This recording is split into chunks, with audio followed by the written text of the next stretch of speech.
আপনাকে বুঝতে হবে, কষ্ট করে এখানে এসেছি, ঢাকা থেকে আমি এখানে এসেছি। মান তাওয়াযা লিল্লাহ রাফাহুল্লাহ। তুমি নিজকে যত ছোট করবে তত মর্যাদা বেড়ে যাবে। জ্ঞানের জগতে বাড়াবাড়ি করো না। আলা কুল্লি জি ইলমিন আলিমুন, জাননেওয়ালার উপরে জাননেওয়ালা আছে। ওমা উতিতুম মিনাল ইলমি ইল্লা কালিলা। বান্দা, তোমাকে যে জ্ঞান দিয়েছি সেটা একেবারে সামান্য। নবীজি বলছেন মান যারা কবরি ওয়াজাবাত লাহু শাফাআতি। নবী করিম সাল্লাল্লাহু আলাইহি ওয়াসাল্লাম বলছেন যে আমার রওজা জিয়ারত করলো, আমার জন্য শাফাআত করা তার জন্য ওয়াজিব হয়ে গেল। আর মৌলভী কয় না না না, ওনার রওজায় যাওয়া যাবে না, ওনার কবরে যাওয়া যাবে না। আই ক্যান চ্যালেঞ্জ হিম, আমি তাকে চ্যালেঞ্জ করছি, তুমি পারলে হাদিসটাকে মিথ্যা বানাও। আমি এর উপরে বই লিখেছি, বিশ্বনবী সাল্লাল্লাহু আলাইহি ওয়াসাল্লামের রওজা জিয়ারত মদিনা মুনাওয়ারার ফজিলত অসংখ্য গণিত দলিল দিয়েছি। পারলে একটা কাটো, একটা কেটে দেখাও। পারবো না, জীবনে কোনোদিন পারবো না। বুখারী খান্দে নিয়ে হাঁটে, নবীকে চিনে না, আর চিনলো অষ্টম শ্রেণী পাস কবি নজরুল। তোরা দেখে যা আমিনা মায়ের কোলে, তোরা দেখে যা। কি চমৎকার! কবি গোলাম মুস্তাফা ওনারা জানতে পারলেন, তারা সবাই মিলে কবিতা লিখলেন।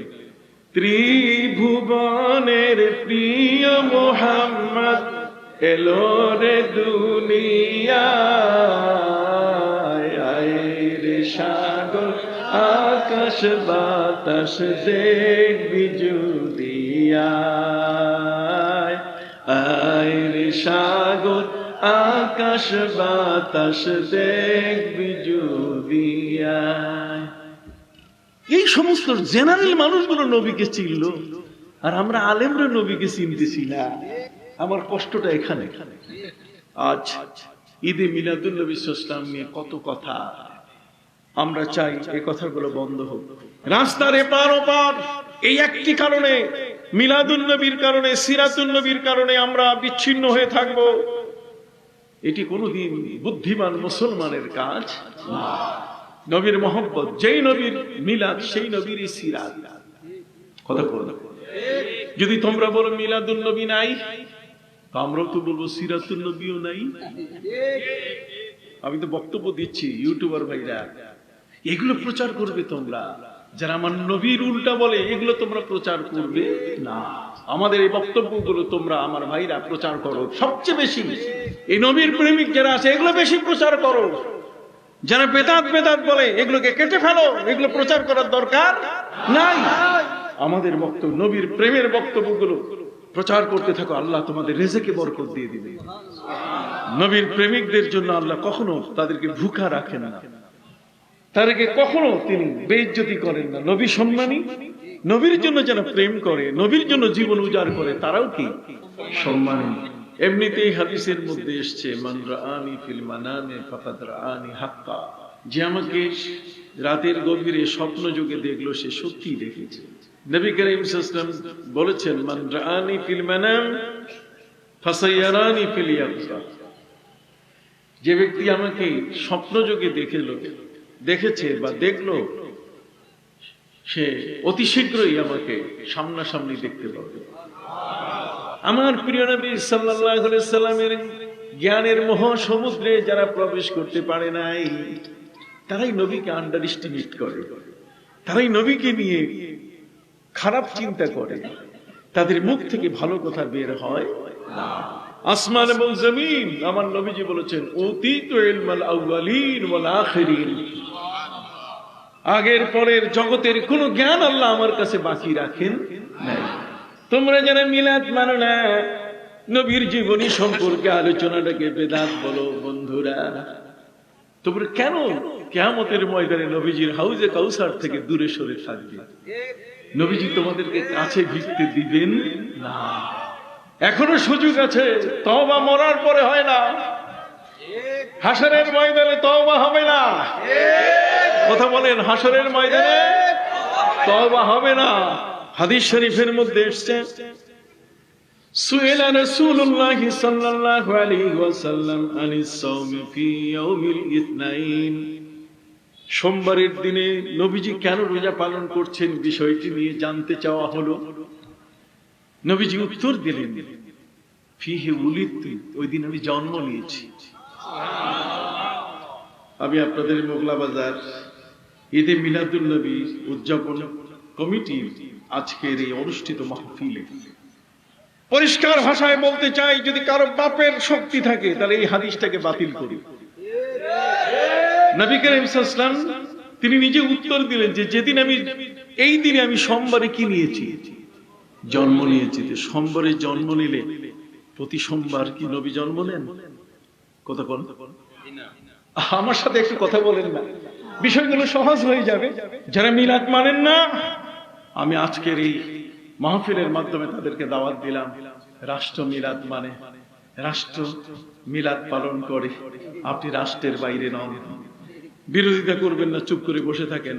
বিরোধিতা করলে আপনি আইনের সম্মুখীন হয়ে যাবেন। আমরাও বলি মিলাদ যার সিরাত তার, আমরাও বলি মিলাদ যার সিরাত তার। আমরা কোনোদিন নবীর সিরাতকে অস্বীকার করি না।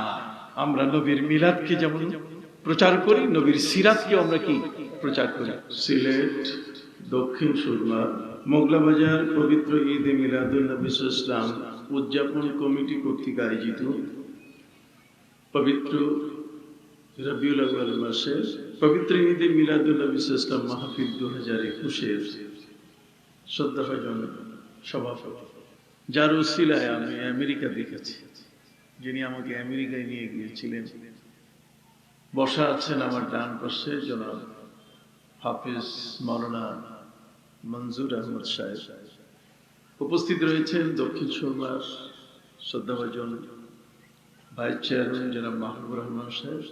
পাশাপাশি মোগলা বাজার পবিত্র ঈদে মিলাদুন নবী সাল্লাল্লাহু আলাইহি ওয়াসাল্লাম উদযাপন কমিটির সকল সম্মানীয় সদস্য মণ্ডলী, আসসালামু আলাইকুম ওয়া রাহমাতুল্লাহি ওয়া বারাকাতুহু। পবিত্র ঈদে মিলাদুন নবী সাল্লাল্লাহু আলাইহি ওয়াসাল্লাম উদযাপন কমিটিকে আমি ধন্যবাদ জানাই। সাথে সাথে আমি ধন্যবাদ জানাবো যে আজকের যারা ইউটিউবার, যারা এখানে সাংবাদিক হিসাবে দায়িত্ব পালন করার জন্য এখানে এসেছেন, ফেসবুকার যারা এখানে আছেন, যাদের বদৌলতে আজকের পৃথিবীর বিভিন্ন প্রান্ত থেকে আমাদের শ্রদ্ধাভাজন মুসলমান ভাই ও বোনেরা আজকের এই অনুষ্ঠান দেখতে পাচ্ছেন, আমি তাদের সকলকে মোবারকবাদ জানাই। আমাদের উম্মতে মুহাম্মদের বিষয় তো আমাদের প্রিয় নবী সাল্লাল্লাহু আলাইহি ওয়াসাল্লাম। নবীকে বাদ দিয়ে আমাদের অন্য কোনো সাবজেক্ট হওয়া উচিত নয়। প্রিয় নবী সাল্লাল্লাহু আলাইহি সাল্লামের প্রতি আল্লাহর যে কত মহব্বত, সৃষ্টি জগতের সকল মখলুক এবং সৃষ্টির যে কত ভালোবাসা, এটাকে যদি আমরা উপলব্ধি করতে পারতাম তাহলে পবিত্র ঈদে মিলাদুন নবী সাল্লাল্লাহু আলাইহি ওয়াসাল্লামের মতো এই মোবারক মাহফিলকে কেউ কোনোদিন বেদাত বলতো না। মহব্বতের প্রচন্ড অভাব, ভালোবাসার প্রচন্ড অভাব। আমরা আমাদের ভিতরে ভালোবাসা লালন করতে জানি না। যাকে সবকিছু দিয়ে জীবন উজাড় করে দিয়ে, মা বাবা, ছেলে মেয়ে, স্ত্রী, আপনজন, আত্মীয় স্বজন, দুনিয়ার সবকিছু থেকে যাকে বেশি ভালোবাসতে হবে, এই ভালোবাসাটার নামই হলো ঈমান। কি এই ভালোবাসাটার নাম হলো কি? ঈমান। সুফি ফতে আলী ওয়াইসি রহমতুল্লাহ আলাইহি তিনি ছিলেন রসূলনুমা। তিনি চক্ষু বন্ধ করলে নবীজিকে দেখতে পেতেন। চক্ষু বন্ধ করলে নবীজিকে দেখা, এটাকে আজ পর্যন্ত কোন আলেম অস্বীকার করে নাই। এমনিতেই হাদিসের মধ্যে এসছে, মান রাআনি ফিল মানামে ফাকাদ রাআনি হাক্কা, যে আমাকে রাতের গভীরে স্বপ্ন যোগে দেখলো সে সত্যিই দেখেছে। নবী করিম সাল্লাল্লাহু আলাইহি ওয়াসাল্লাম বলেছেন, মান রাআনি ফিল মানাম ফাসায়ারানি ফিল ইয়াকযা, যে ব্যক্তি আমাকে স্বপ্ন যোগে দেখেছে বা দেখলো, সে অতি শীঘ্রই আমাকে সামনাসামনি দেখতে পাবে। মান রাআনি ফিল মানাম ফাসায়ারানি ফিল ইয়াকদা। সে জাগ্রত অবস্থায়, এ তো ঘুমন্ত অবস্থায় সে আমাকে দেখেছে, কিন্তু শীঘ্রই সে আমাকে জাগ্রত অবস্থায় খোলামেলা আমাকে দেখতে পাবে। তাহলে আমাদের প্রিয় নবী সাল্লাল্লাহু আলাইহি ওয়াসাল্লামের সাথে অন্য কারো তুলনা নাই। তিনি এক্সিলেন্ট, তিনি হচ্ছেন সর্বদিক থেকে ব্যতিক্রম ধর্মী। ইবাদত বন্দেগী, চাল চলন, উঠা বসা, কথোপকথন, কণ্ঠ পাঠন, সবগুলো দিক থেকে নবী করিম সাল্লাল্লাহু আলাইহি ওয়াসাল্লামের মধ্যে বিশাল স্পেশালিটি আছে, একটা বিশাল বৈশিষ্ট্য আছে। এই বৈশিষ্ট্যের কিছু অংশ আমরা শুধু অর্জন করতে পারি, সবটা অর্জন করা সম্ভব নয়। যে কারণে আল্লামা বুসিরি রাহমাতুল্লাহি আলাইহি তিনি তার কাসিদায়ে বুরদার মধ্যে উল্লেখ করেছেন, তিনি তার কাসিদায়ে বুরদার মধ্যে উল্লেখ করেছেন, وَكُلُّهُمْ مِنْ رَسُولِ اللَّهِ مُلْتَمِسٌ غَرَفًا مِنَ الْبَحْرِ أَوْ رَشَفًا مِنَ الدِّيَمِ। আমার নবীজি হলেন বিশাল সমুদ্র, মহাজ্ঞানের মহাসমুদ্র। তিনি সমুদ্রের মধ্যে যারা মাছ ধরে, নানা ধরনের জেলে জাল বায়, জাল ফেলে, সবার জালে একরকম মাছ কোনদিন উঠে না। সমুদ্রের মধ্যে জেলেরা সেখানে মাছ ধরতে যায়, আড়ালে পড়ে থাকা, পানির নিচে পড়ে থাকা বিশাল মৎস্য সম্ভার, মাছের শিকার করতে গিয়ে জেলেরা যখন সমুদ্রে গিয়ে জাল ফেলে, কারো জালে ইলিশ আছে, কারো জালের মধ্যে সেখানে পাঙ্গাস মাছ ধরা পড়ে, কি বলি, কারো জালের মধ্যে সেই সামুদ্রিক বড় রুই ধরা পড়ে। কথা বলেন, এক একজন এক এক মহাসমুদ্রের এই মহাভান্ডার থেকে সবাই যার যার জালে যতটুকু পায়, কিন্তু বাকি সব থেকে যায়। কি বলি, থাকি কিনা? কথাই বুঝতেছেন কিনা? সমুদ্রের মধ্যে মাছ ধরতে যায়। আপনাদের এই তো সিলেটের মধ্যে বিশাল একটা বিল আছে, নাম কি? আখালকি, আখালকি বিল, বিশাল বিল। এপার থেকে ওই পারে দেখা যায় না।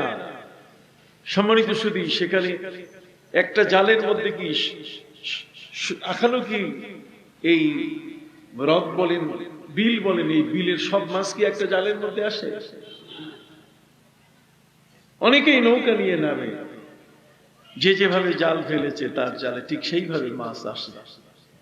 আমাদের প্রিয় নবী সাল্লাল্লাহু আলাইহি ওয়াসাল্লাম হলেন জ্ঞানের মহাসমুদ্র। এখানে ইমাম আবু হানিফা রাহমাতুল্লাহ আলাইহি জাল ফেলেছেন, সেই জালে যে জ্ঞানগুলো এসছে। ইমাম শাফি রাহমাতুল্লাহ আলাইহি যে জাল ফেলেছেন, সেই জালের মধ্যে যেই জ্ঞান ধরা পড়েছে। ইমাম মালিক, ইমাম আহমদ বিন হাম্বল রাহমাতুল্লাহ আলাইহি যারা যেভাবে এই সাগরের মধ্যে জাল ফেলেছেন, এই জ্ঞান মহাসমুদ্রে তারা যেভাবে এখানে সাঁতার কেটেছেন, এর ভিতরে ডুবুরি হয়ে সেই জ্ঞানকে আহরণ করেছেন। কেউ মণিমুক্তা পেয়েছে, কেউ প্রবাল পেয়েছে, কতক্ষণ না, কেউ সেখানে বড় ধরনের হীরকখণ্ড লুকিয়ে থাকা বিশাল সম্পদ আহরণ করতে সম্ভব হয়েছে। কিন্তু মহাসমুদ্রের সবটা একজনের পক্ষে অর্জন করা সম্ভব হয় নাই। সুবহানাল্লাহ। আল্লামা বুসিরি রাহমাতুল্লাহ আলাইহি তিনি তার 168 লাইনের কবিতা, 168 লাইনের কবিতা আমি অনুবাদ করেছি।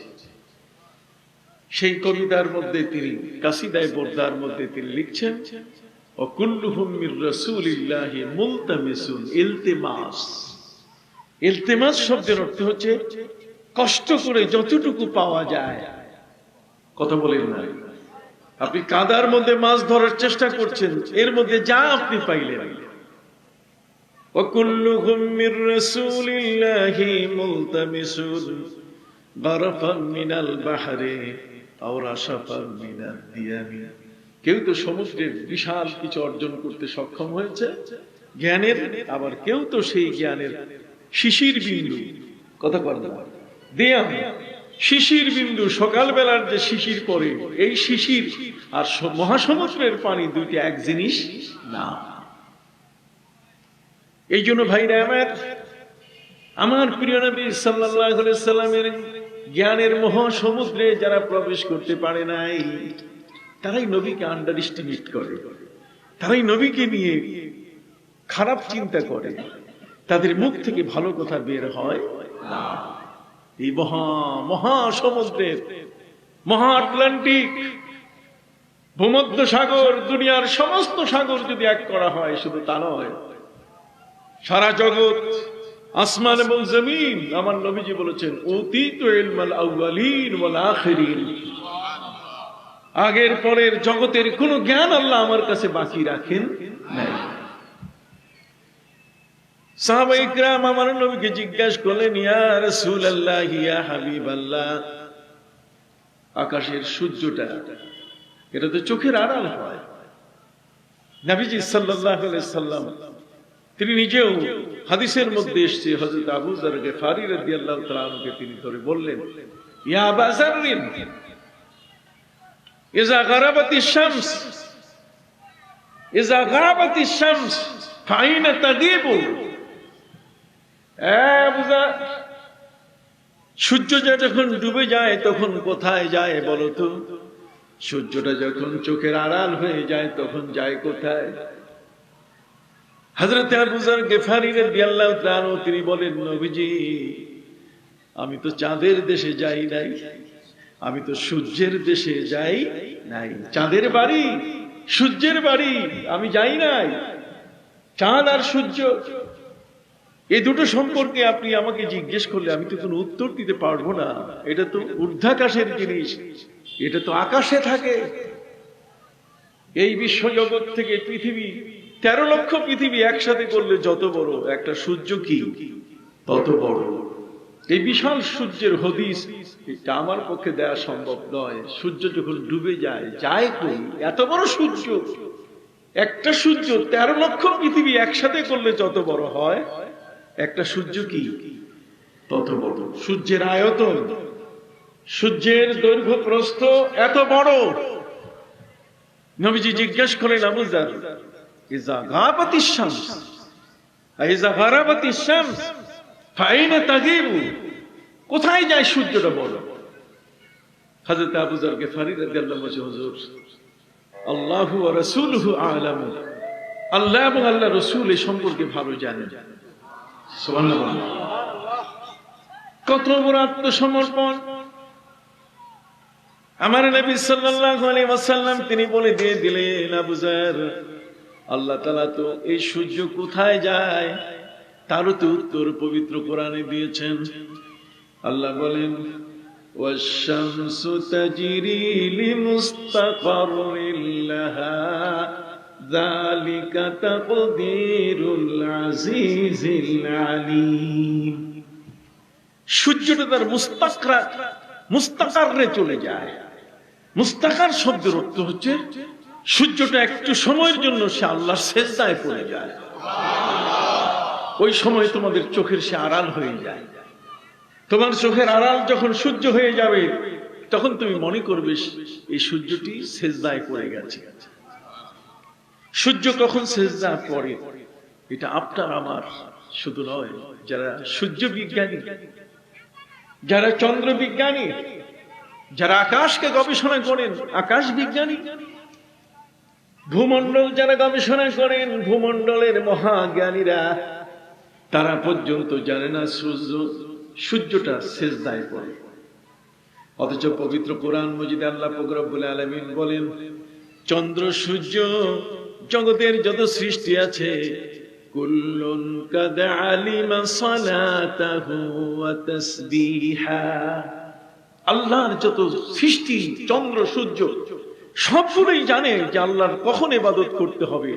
প্রত্যেকটি মুহূর্তের এই জগতের যা আল্লাহর সৃষ্টি সবগুলোই জানে যে কোন সময় আল্লাহকে সেজদা করতে হবে। সুবহানাল্লাহ। এই জন্য পবিত্র কোরআন মজিদে আল্লাহ বলছেন, ওয়া ইম মিন শাইইন ইল্লা ইউসাব্বিহু বিহামদি রাব্বিহি ওয়ালাকিন লা তাফকাহুনা তাসবিহাহুম ওয়া ইম মিন শাইইন ইল্লা ইউসাব্বিহু বিহামদি রাব্বিহি। জগতের মধ্যে এমন কোন সৃষ্টি নাই যে সৃষ্টি আল্লাহর তাসবিহ করে না, আল্লাহর জিকির করে না, আল্লাহর ইবাদত করে না। কুল্লুন কাদ আলিমা সালাতাহু, কিভাবে নামাজ পড়তে হবে, কিভাবে সালাত পড়তে হবে, কিভাবে আল্লাহর শানে তার তাসবিহ তাহলিল করতে হবে, সবগুলো প্রতিটি সৃষ্টি কি জানে। সূর্য ডুবে যায় আর সেই সূর্যটা আল্লাহর নামে সেজদায় পড়ে যায়, তার মুস্তাকার ওয়াশ শামসু তাজরি লিমুস্তাকাররিল লাহা, তার নিজের সেজদার জায়গায় সূর্য চলে যায়। এই তথ্য দিলেন কে?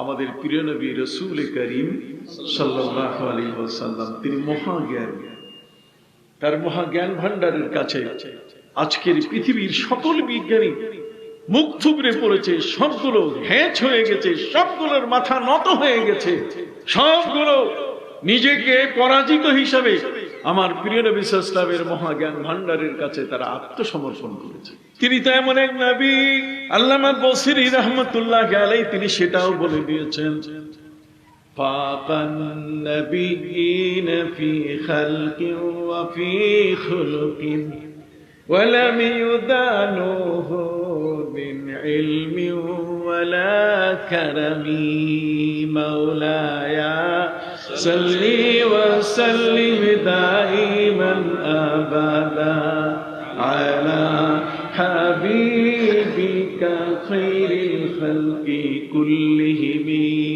মাওলায়া সাল্লি ওয়া সাল্লিম দাইমান আবাদা আলা হাবিবিকা খায়রিল খালকি কুল্লিহিম।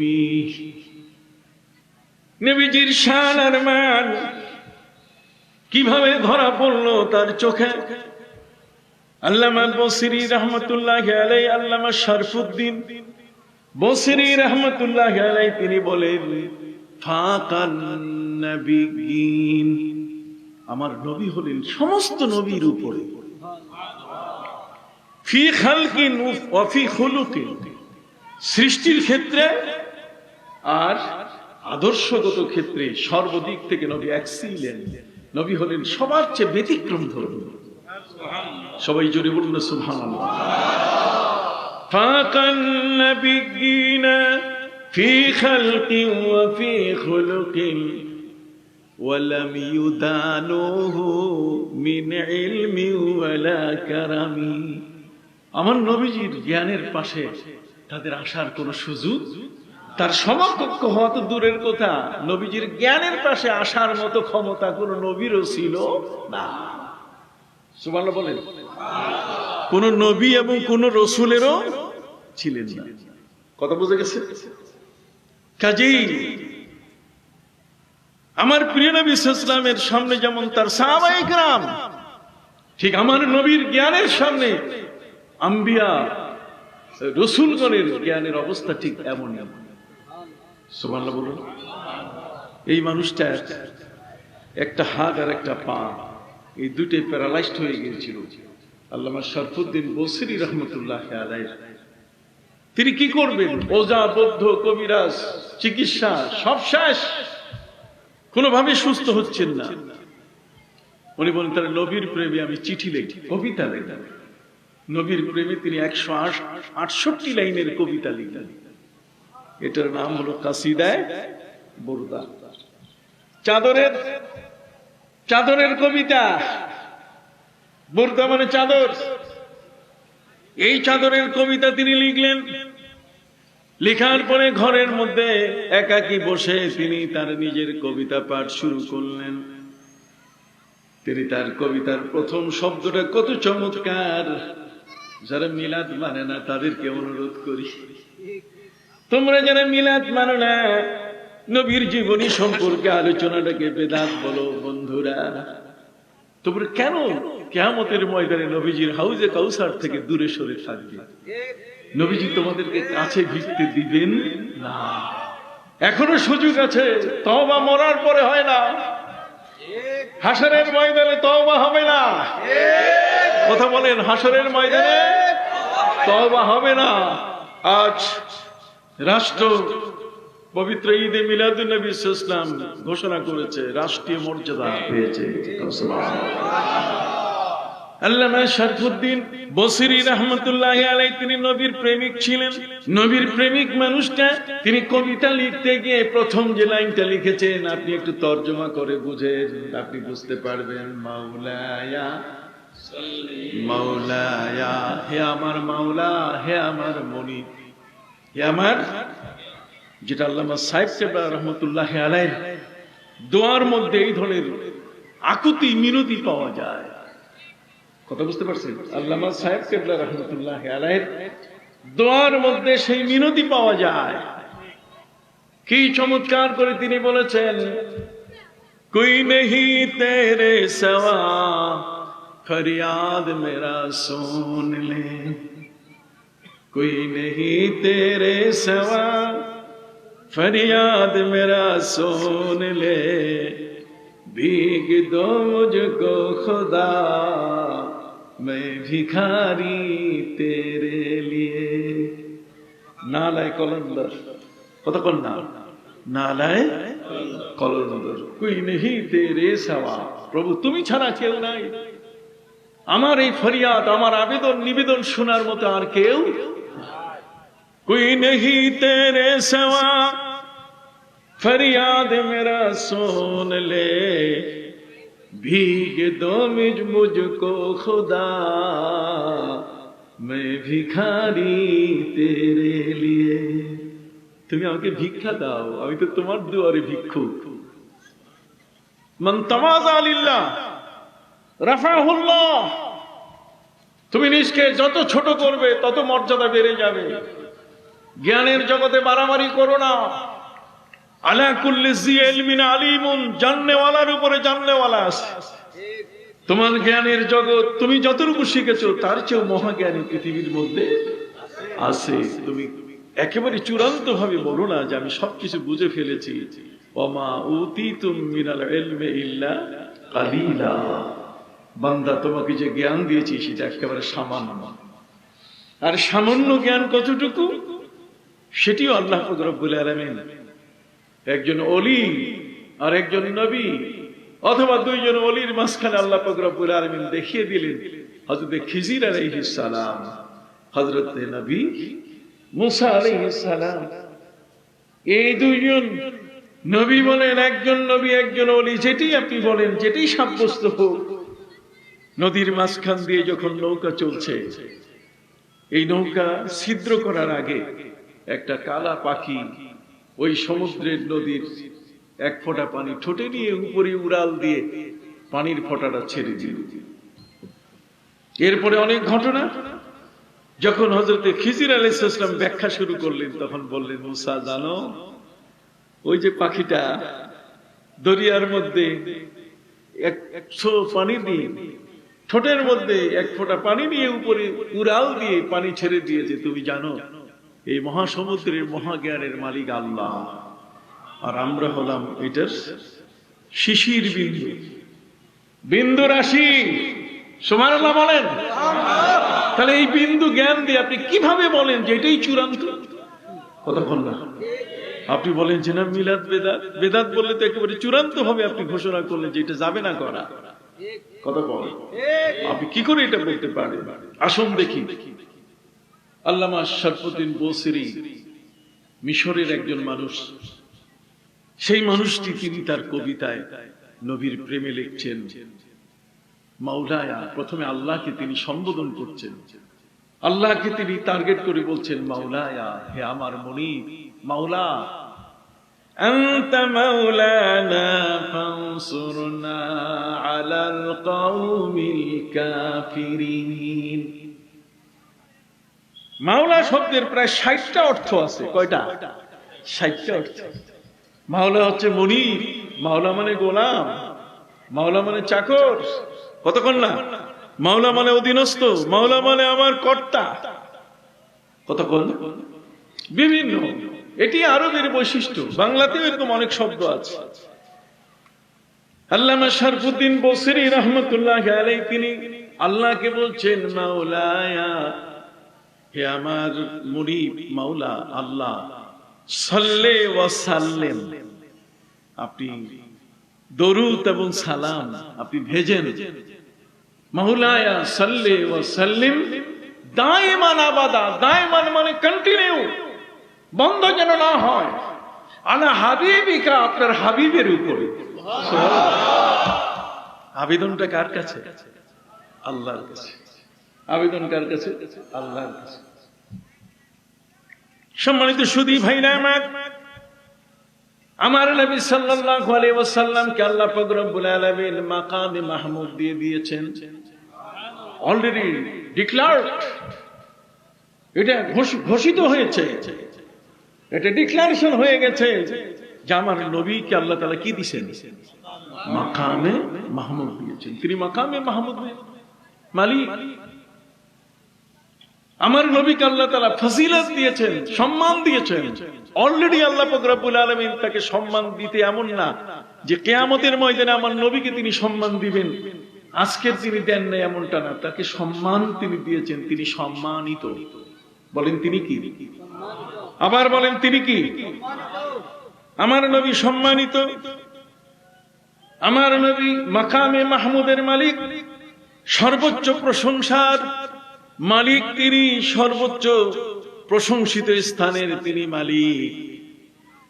এটা আল্লাহ তাকে দিয়ে দিয়েছেন। আমাদের প্রিয় নবী সাল্লাল্লাহু আলাইহি ওয়াসাল্লাম আমাদের উম্মতকে বলছে, উম্মত তোমরা আল্লাহর কাছে বলো, আল্লাহ যেন আমাকে ফজিলত দেয়, আল্লাহ যেন আমাকে মাকামে মাহমুদ দেয়। সুবহানাল্লাহ। কি আমাদের প্রিয় নবী সাল্লাল্লাহু আলাইহি ওয়াসাল্লামকে আল্লাহ তাআলা ফজিলত, তার সম্মান দিয়েছেন কিনা? আপনি কথা বলছেন না কেন? দিয়েছেন কিনা? আমি সাধারণ বক্তা না, আপনি কিছু বুঝবেন না আর চুপ করে কান ধরে সব বলে শেষ করলাম, ওয়াজ শেষ না। আপনাকে বুঝতে হবে, কষ্ট করে এখানে এসেছেন, ঢাকা থেকে আমি এখানে এসেছি, কত কষ্ট করে এসেছি, সারাদিন কাজ কাজ কাজ, গোটা শরীরের মধ্যে ব্যথা, হাঁটতে ব্যথা, বসতে ব্যথা, একটু শুইতে পারতাম, দৌড়িয়ে চলে এসেছি এখানে। আপনার কাছে সব আছে, টাকা আছে, পয়সা আছে, আপনার অভাব নাই, তারপরে আল্লাহ তাকে দেন, টাকা দেন, কতক্ষণ আপনার জন্য দোয়া করছে, নবীর জন্য সবকিছু আল্লাহ দিয়ে দিয়েছেন, কোনো কিছু বাকি রাখেন। তারপর নবী আমাদেরকে শিখাই দিচ্ছেন যে তোমরা আজানটা শেষ হয়ে গেলে তখন তোমরা আমার জন্য আল্লাহর কাছে একটু সুপারিশ করবা। কি বলেন? আজান হয়ে গেলে পরে, আজানের পরে তোমরা আজানের দোয়ার মধ্যে যেটাকে দোয়ায়ে ওসিলা বলা হয়, আতি মুহাম্মাদানিল ওয়াসিলাতা ওয়াল ফাদিলা ওয়াদ দারাজাতার রাফিআ। সুবহানাল্লাহ বলেন। নবী শিখাই দিলেন যে তোমরা আমার জন্য আল্লাহর কাছে সুপারিশ করবে।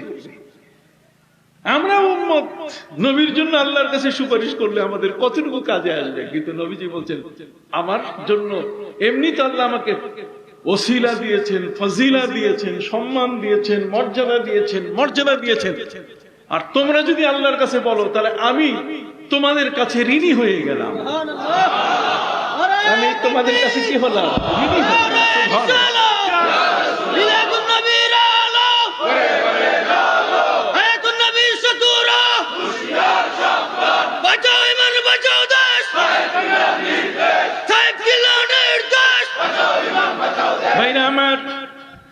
اللهم رب هذه الدعوة التامة والصلاة القائمة।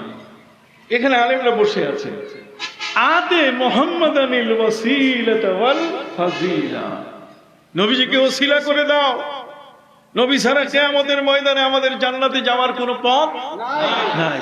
নবী শিখাই দিচ্ছেন যে আমার কথা আল্লাহর কাছে তোমরা একটু সুপারিশ করো, বলো আল্লাহর কাছে আতে মুহাম্মাদানিল ওয়াসিলাতা ওয়াল ফাদিলা, তাকে সম্মান ফজিলত দাও, ওয়াদ দারাজাতার রাফিয়া, সর্বোচ্চ মাকাম দাও। কতক্ষণ না আল্লাহুম্মা রাব্ব হাযিহিদ দাওয়াতিত তাম্মা ওয়াস সালাতিল কায়িমা আতি মুহাম্মাদানিল ওয়াসিলাতা ওয়াল ফাদিলা ওয়াদ দারাজাতার রাফিয়া ওয়াবআসহু মাকামান মাহমুদান আল্লাযী ওয়া'আদতা ওয়ারযুকনা শাফাআতাহু ইয়াওমাল কিয়ামা ওয়ারযুকনা শাফাআতাহু ইয়াওমাল কিয়ামা। 15 বছর হয়ে গেল আযান থেকে তুলে দিয়েছে যে আল্লাহ তুমি সেই নবী যার সম্পর্কে আমরা তার ফজিলত, তার মর্যাদার সুপারিশ করলাম, তার শাফাত আমাদের কপালে নসিব করে দাও। বাংলাদেশ টেলিভিশন থেকে সেটা তুলে দেওয়া হয়েছে। আল্লাহর মেহেরবানি আমি আবার যোগ করে দিয়েছি। আমি আবার কি দিয়েছি? যোগ করে দিয়েছি। এত সোজা নয় এটাকে বাতিল করা।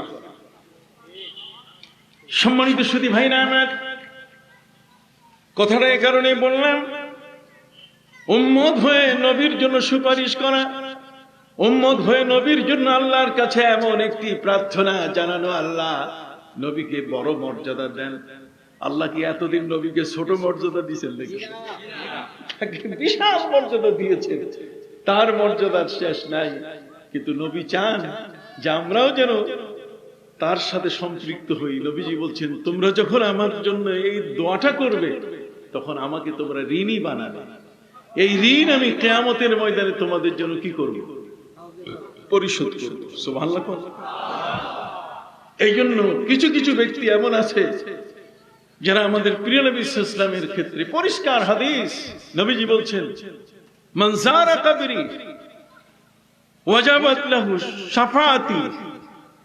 নবী করিম সাল্লাল্লাহু আলাইহি ওয়াসাল্লাম বলছেন, যে আমার রওজা জিয়ারত করলো আমার জন্য শাফাআত করা তার জন্য ওয়াজিব হয়ে গেল। দেখছেন কত বড় দায়িত্ব নবী নিলেন। আর মৌলবী কয়, না না না, ওনার রওজায় যাওয়া যাবে না, ওনার কবরে যাওয়া যাবে না। I can challenge him, আমি তাকে চ্যালেঞ্জ করছি, তুমি পারলে হাদিসটাকে মিথ্যা বানাও। আমি এর উপরে বই লিখেছি, বিশ্বনবী সাল্লাল্লাহু আলাইহি ওয়াসাল্লামের রওজা জিয়ারত মদিনা মুনাওয়ারার ফজিলত অসংখ্য গণিত দলিল দিয়েছি। পারলে একটা কাটো, একটা কেটে দেখাও। পারবে না, জীবনে কোনোদিন পারবে না, জীবনে কোনোদিন পারবে না। সুবহানাল্লাহ। সম্মানিত সুধী ভাইরা আমার, আল্লামা শরফুদ্দীন বসরি রহমতুল্লাহি আলাইহি একখান হাত আর একখান পা অচল। তিনি প্যারালাইজড রোগী, আপাহজ, পক্ষাঘাত গ্রস্ত তিনি রোগী। আর সেই রোগী মানুষটা নবীর প্রেমে 168 লাইনের কবিতা লিখলেন। আর যে কবিতা এখন আমেরিকা, ইউরোপ সর্বত্র তেলাওয়াত হয়, আমাদের দেশে তেলাওয়াত এখন দেখা যায় না। এটা কিন্তু পড়া হয়। কেন পড়া হয়? পড়া হয় এ কারণে যে উনি শুরুতে বলছেন, মাওলায়া সাল্লি ওয়া সাল্লিম দাইমান আবাদা আলা হাবিবিকা। নবীকা বলেন নাই, বলছেন কি হাবিব। যেহেতু আমার নবী সাল্লাল্লাহু আলাইহি ওয়াসাল্লামের আল্লাহর কাছে সবচেয়ে বড় কাছের যে পরিচয়টা, সেটা হচ্ছে হাবিবুল্লাহ। আলা ওয়া ইন্নী হাবিবুল্লাহ। তিরমিজি শরীফ খুলে দেখেন, নবী করিম সাল্লাল্লাহু আলাইহি ওয়াসাল্লাম ভাগ ভাগ করে দেখিয়েছেন যে ঈসা রুহুল্লাহ, আদম সফিউল্লাহ, ইব্রাহিম খলিলুল্লাহ, আলা ওয়া আনা হাবিবুল্লাহ, আমি আল্লাহর হাবিব। নবী নিজেই বলেছেন তিনি আল্লাহর কি হাবিব, তিনি হাবিব হিসেবে পরিচয় দিয়েছেন।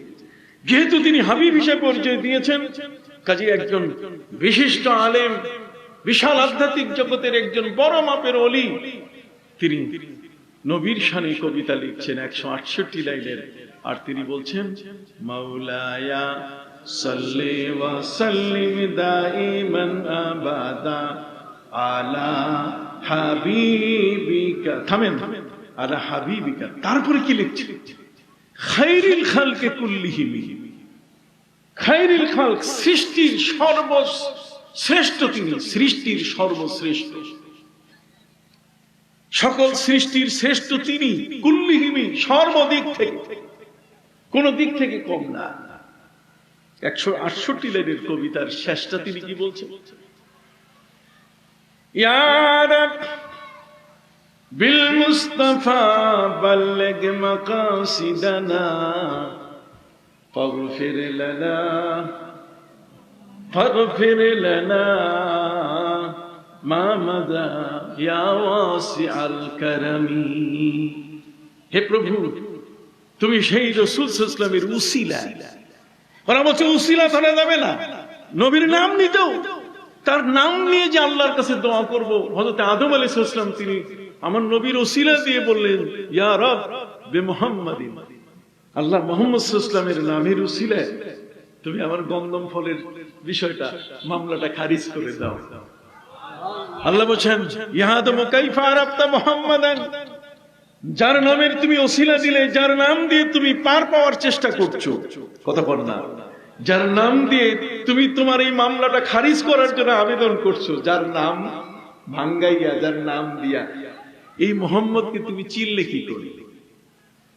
হযরত আদম আলাইহিস সালাম তিনি বললেন, ইয়া রব লাম্মা খালাকতানি বিয়াদাইক ওয়া নাফাখতা ফিয়া মির রূহিক, যখন আপনার কুদরতি হাত দিয়ে আপনি আমাকে সৃষ্টি করলেন এবং আমার ভিতরে যখন রূহটা আপনি ফুঁকে দিলেন, ঠিক আছে কথা, ফারাইতু মাকতুবান আলা কাওয়াইমিল আরশে লা ইলাহা ইল্লাল্লাহু মুহাম্মাদুর রাসূলুল্লাহ ফাযানানতু আন্নাকা লাম তুযিব ইলা ইসমিকা ইল্লা আহসানাল ইসমি ইলাইক।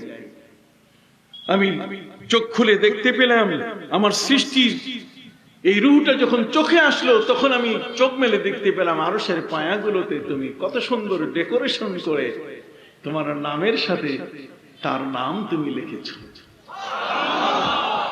ডেকোরেটেড নাম, ক্যালিগ্রাফির সর্বোচ্চ মানের নাম। ক্যালিগ্রাফি বুঝেন? এই যে সুন্দর করে সাজাইয়া আঁকাইয়া বাঁকাইয়া লেখে, ক্যালিগ্রাফি। এত সুন্দর করে তুমি তোমার বন্ধুর নামটা তুমি লিখেছো, নিশ্চয়ই তোমার কাছের বন্ধু না হলে তুমি তোমার নামের পাশে তাকে জায়গা দিতে।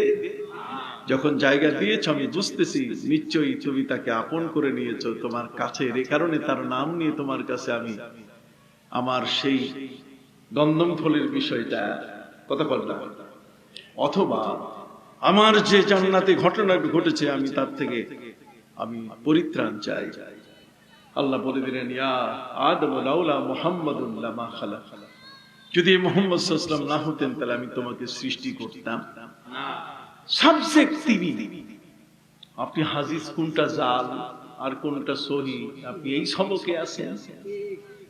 নবীর মুহাম্মদের সবক কত দূর, ঢাকা এখন অনেক দূর, আর আপনি পড়ে আছেন মোগলা বাজারে। কত করেন, কত দরবেশ, কত ওলি 168 লাইনের কবিতা পড়ে তিনি ঘুমায় পড়লেন বিছানায়। ঘুমের ঘরে তিনি স্বপ্নে দেখলেন নবীজি তার কাছে চলে আসছেন। নবীজি তার কাছে চলে আসছেন এবং তার এই অসুস্থ হাত এবং পায়ের এর উপরে নবী কারীম সাল্লাল্লাহু আলাইহি ওয়াসাল্লাম তার বরকতি হাত বুলিয়ে দিলেন, যেহেতু সে অসুস্থ। এরপরে একটা ইয়েমেনি চাদর তার গায়ের মধ্যে দিয়ে নবী করিম সাল্লাল্লাহু আলাইহি ওয়াসাল্লাম বিদায় নিলেন। উনি ঘুম থেকে জেগে উঠে দেখে গায়ের মধ্যে ইয়েমেনি চাদর, হাতও ভালো হয়ে গেছে, পাও ভালো হয়ে গেছে। হাতও ভালো হয়ে গেছে, পাও ভালো হয়েছে। নবীর মহব্বত, নবীর ভালোবাসা, তার নাম ভাঙাইয়া খাওয়া যায়। সফিনা নবী করিম সাল্লাল্লাহু আলাইহি ওয়াসাল্লামের একজন গোলাম, তিনি বলছেন নদী পাড়ি দিতে রাত্রবেলায় ঘূর্ণিঝড়ে নৌকা অ্যাক্সিডেন্ট হয়ে গেল, নৌকা উল্টায় গেল, সব তক্তাগুলো ছিন্ন ভিন্ন হয়ে গেল। আমি একটা তক্তা ধরলাম, ফাখাস্তু লাওহাম মিনাল আলওয়াহ, আই মিন আলওয়াহিস সাফিনা। আমি একটা ধরে আমি সাঁতার কাটা শুরু করলাম, রাতভর সাঁতার কেটেছি। সকালবেলায় এমন একটা কিনারায় গিয়ে পৌঁছলাম, ফিহি আজিম্মাতুম মিনাল হাইয়া, বিশাল অজগর সাপগুলো পাশে আছে। আর অজগর সাপ প্রত্যেকটাই আমাকে দেখার পরে সব মাথা উঁচু করে আছে, যে খাইয়া ফেলবে, বহুদিন আধার পায় নাই। আমি ভয়ে ভীত হয়ে গেলাম। আমি আস্তে করে উপরে উঠার পরে দেখলাম শুধুমাত্র অজগর সাপগুলোই মাথা উঁচু করে নাই। আমি দেখলাম ফিহে আসাদুন, একটা বিশাল সিংহ আমার দিকে তাকায় আছে, সে আমার টার্গেট করতেছে যে লাফ দিয়ে ধরে ফেলবে। আমি সাপগুলোরে বললাম, রে সাপ, ইন্নী মাওলা রাসূলুল্লাহ সাল্লাল্লাহু আলাইহি ওয়াসাল্লাম, আমি হলাম এই বিশ্ব জগতের সকল নবীর নবী, সকল রসুলের রসুল, বিশ্ব জগতের মহান নবী মুহাম্মদুর রাসূলুল্লাহ সাল্লাল্লাহু আলাইহি সাল্লামের গোলাম আমি। যখনই গোলামের কথা বলছি তখনই প্রত্যেকটা অজগর তার মাথা নিচু করে ফেলে। একটা অজগরও মাথা উঁচু করে নাই। অজগর গুলো বুঝতে পেরেছে আমাদের প্রিয় নবী সাল্লাল্লাহু আলাইহি ওয়াসাল্লামকে চিনে, অজগর চিনে, মৌলবী চিনে না। কতক্ষণ না বোখারি খান্দে নিয়ে হাঁটে, নবীকে চিনে না। আর চিনল অষ্টম শ্রেণী পাস কবি নজরুল, তোরা দেখে যা আমিনা মায়ের কোলে, তোরা দেখে যা। কি চমৎকার কবি নজরুল, অষ্টম শ্রেণী পাস। কবি গোলাম মুস্তফা, ওনারা জানতে পারলেন, তারা সবাই মিলে কবিতা লিখলেন, ত্রিভুবনের প্রিয় মুহাম্মদ এলো রে দুনিয়ায়, আয় রে সাগর আকাশ বাতাস দেখবি যদি, আয় রে সাগর আকাশ বাতাস দেখবি যদি। এই সমস্ত জেনারেল মানুষগুলো নবীকে চিনল, আর আমরা আলেমরা নবীকে চিনতেছি না। হুজুর, আমার কষ্টটা এখানে। আমি কাউকে দোষারোপ করতে চাই না, আমি এতটুকু দোষারোপ করতে চাই যে তারা সমুদ্রের গভীরে গিয়ে যদি জালটা ফেলতো কতক্ষণ, তাহলে ওয়াসকারনি নবীর মহব্বতে 32টা দাঁত ভেঙে ফেলেছে, নবীর মহব্বতে জীবন উজাড় করে দিত। যদি নবীর মহব্বতের সমুদ্রের গভীরে যদি ডুব দিত, ওরা দিছে বগলে, ভয়ে নামে না, পাবে কি? এই জন্য চোখে মিলাদও আসে না, চোখে কিয়ামও আসে না, এগুলো আসে না। খেয়াল করছেন তো? মহাসত্য কথা, এগুলোকে আপনি অস্বীকার করতে পারবেন না। একজন দরবেশ মানুষ নবীর প্রেমিক হয়ে কবিতা লিখছে। এই জন্য আমি যে কথাটি শুরু করেছিলাম, হযরতে সুফি ফতে আলী ওয়াইসি রাহমাতুল্লাহি আলাইহি, তিনি চক্ষু বন্ধ করলে নবীকে দেখতে পেতেন।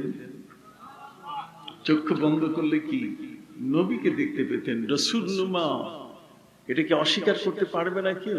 আমি তো বক্তব্য দিচ্ছি, ইউটিউবার ভাইরা এগুলো প্রচার করবে তোমরা। যারা আমার নবীর উল্টা বলে এগুলো তোমরা প্রচার করবে না। খবরদার, তোমাদের টাকার দরকার নাই, আল্লাহ তোমাদের এটাতে বরকত দিবেন। খোদার কসম করে বলছি, আমাদের এই বক্তব্যগুলো তোমরা আমার ভাইরা প্রচার করো সবচেয়ে বেশি। ওই সমস্ত ওলিয়া উলিয়া আল্লামা সাহেব কেবলা, সারসিনা, ফুরপুরা যারা আছেন, এই নবীর প্রেমিক যারা আছে, এগুলো বেশি প্রচার করো। যারা বেদাত বেদাত বলে এগুলোকে কেটে ফেলো, এগুলো প্রচার করার দরকার নাই।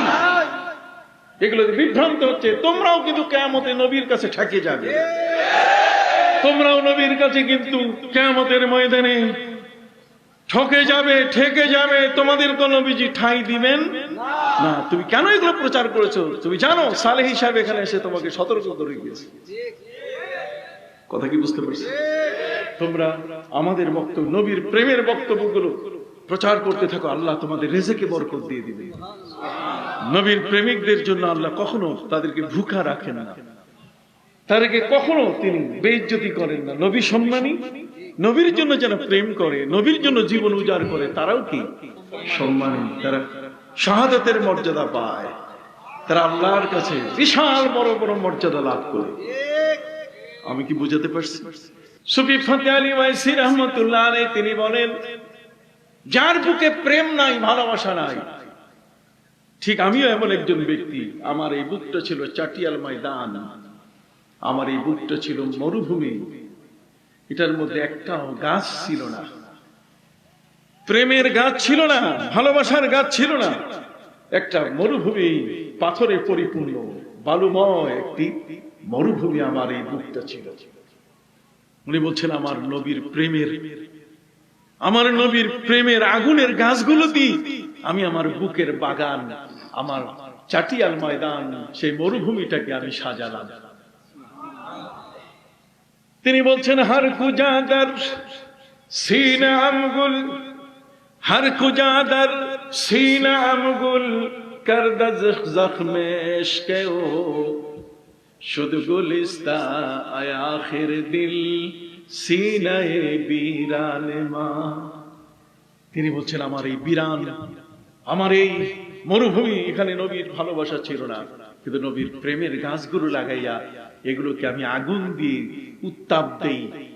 নবীর ভালোবাসায় আমি উত্তাপিত হই, নবীর ভালোবাসায় আমার জীবনটাকে আমি উজাড় করে ফেলি।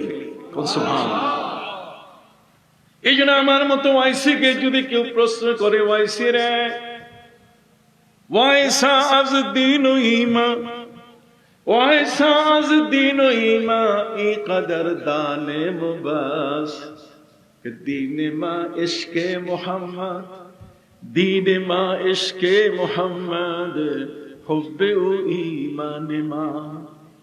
ওয়াইসি রে, দুনিয়ার কোন মানুষ যদি তোমাকে জিজ্ঞাসা করে ওয়াইসি তোমার ধর্মের নাম কি, কত কল আমরা তো বলি আমাদের ধর্মের নাম ইসলাম, ধর্মের নাম কি?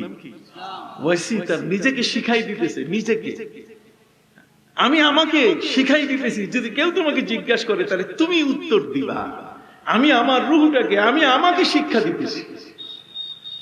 ওয়াইসি তিনি তার নিজেকে শিক্ষা দিয়ে নিজেকে নির্দেশ দিচ্ছেন, ওয়াইসা হে ওয়াইসি আজ দিন ও ঈমান, দিন এবং ঈমান, ধর্ম এবং ঈমান, এই দুইটা সম্বন্ধে যদি তোমাকে কেউ প্রশ্ন করে যে তোমার ধর্মের নাম কি, যদি কেউ তোমাকে জিজ্ঞেস করে ওয়াইসি রে তোমার ধর্মের নাম কি, তাহলে তুমি বলো দীনে মা ইশকে মোহাম্মদ, আমার ধর্ম হলো নবীর আশিক হয়ে পাগল হয়ে থাকা, এটাই হলো আমার ধর্ম।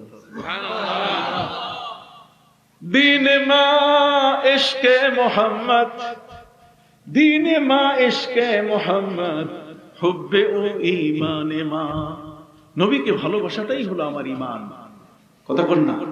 তাহলে ইশক মোহাম্মদ, এই কারণে আমার নবীজি বলছেন লা ইউমিনু আহাদুকুম হাত্তা আকুনা হাব্বা ইলাইহি মিন ওয়ালিদিহি ওয়া ওয়ালাদিহি ওয়ান নাসি আজমাইন।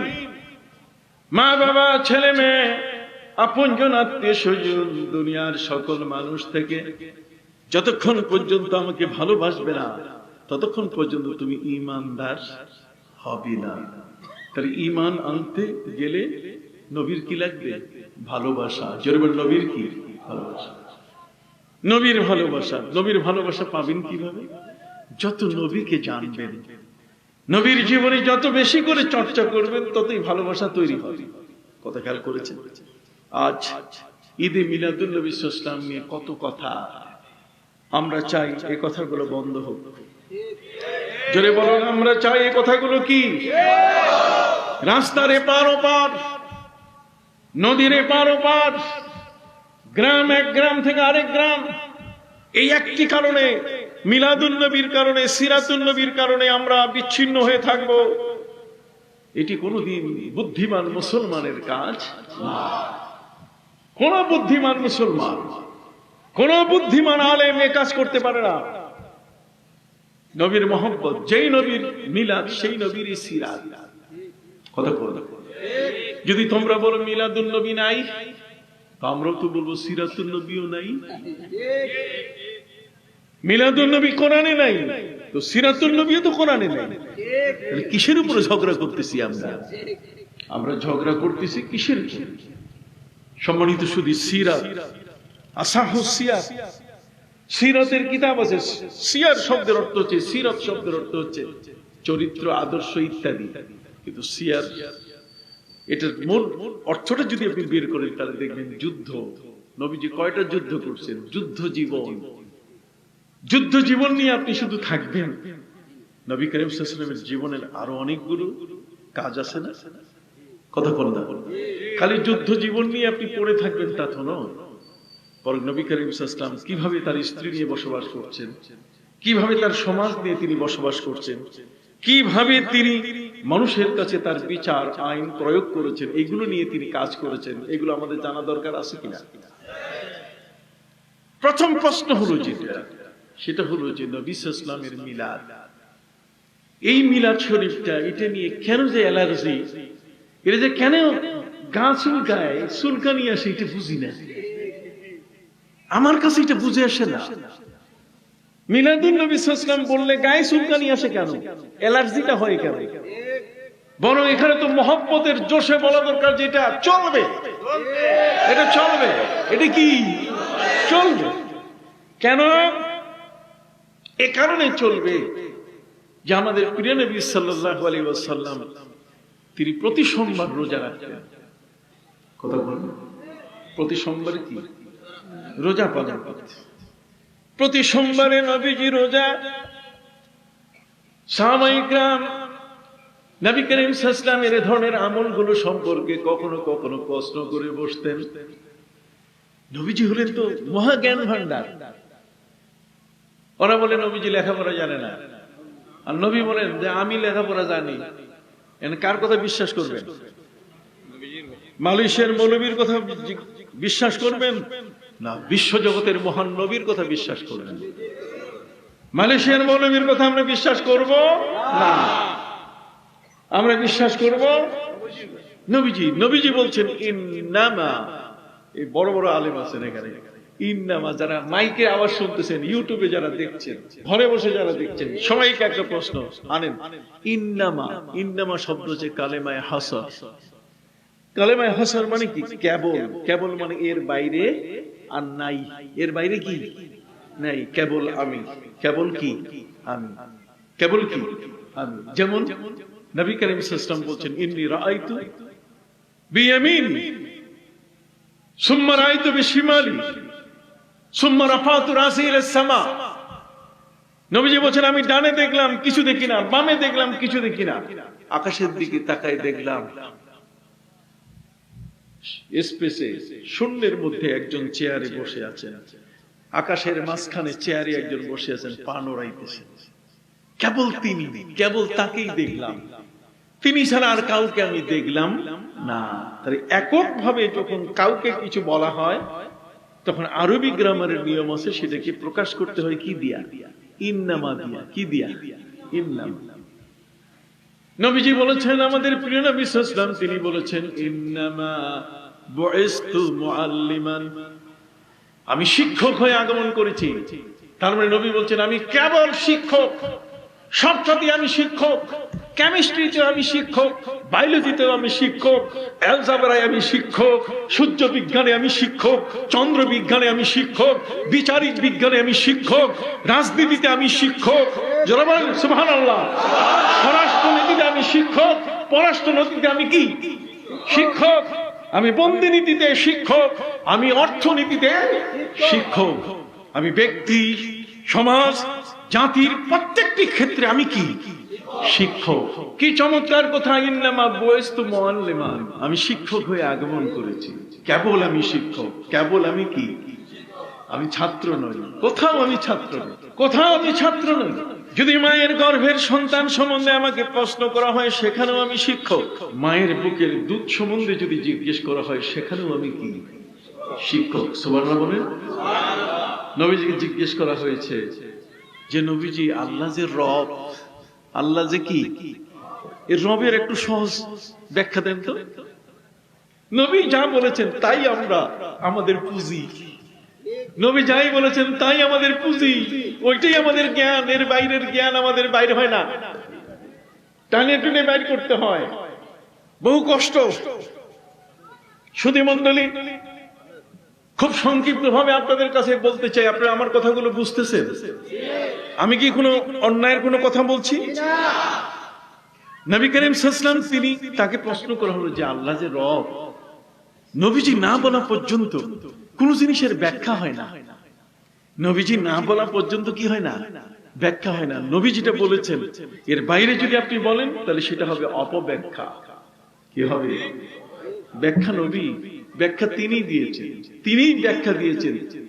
আমার প্রিয় নবী সাল্লাল্লাহু আলাইহি ওয়াসাল্লামকে প্রশ্ন করা হলো যে আল্লাহ যে রব, আপনি আমাদেরকে বুঝায় দেন। নবীজি বলছেন, শোনো, মায়ের পেটে তোমরা যখন জন্ম নিয়েছো, মায়ের পেটে জন্ম নেওয়ার পরে পৃথিবীতে যেদিন তোমরা আসলে সেদিন কারো বয়স হয়েছে 8 মাস, কারো হয়েছে 9 মাস, কারো বয়স হয়েছে 10 মাস 10 দিন। এই 10 মাস 10 দিন পরে তুমি পৃথিবীতে আসলে, তুমি আসার পরে কি খাবে? এই জন্য মায়ের বুকে ওই মহান আল্লাহ তিনি 10 মাস আগের থেকে তোমার জন্য তিনি খাবার গরম করতেছিলেন।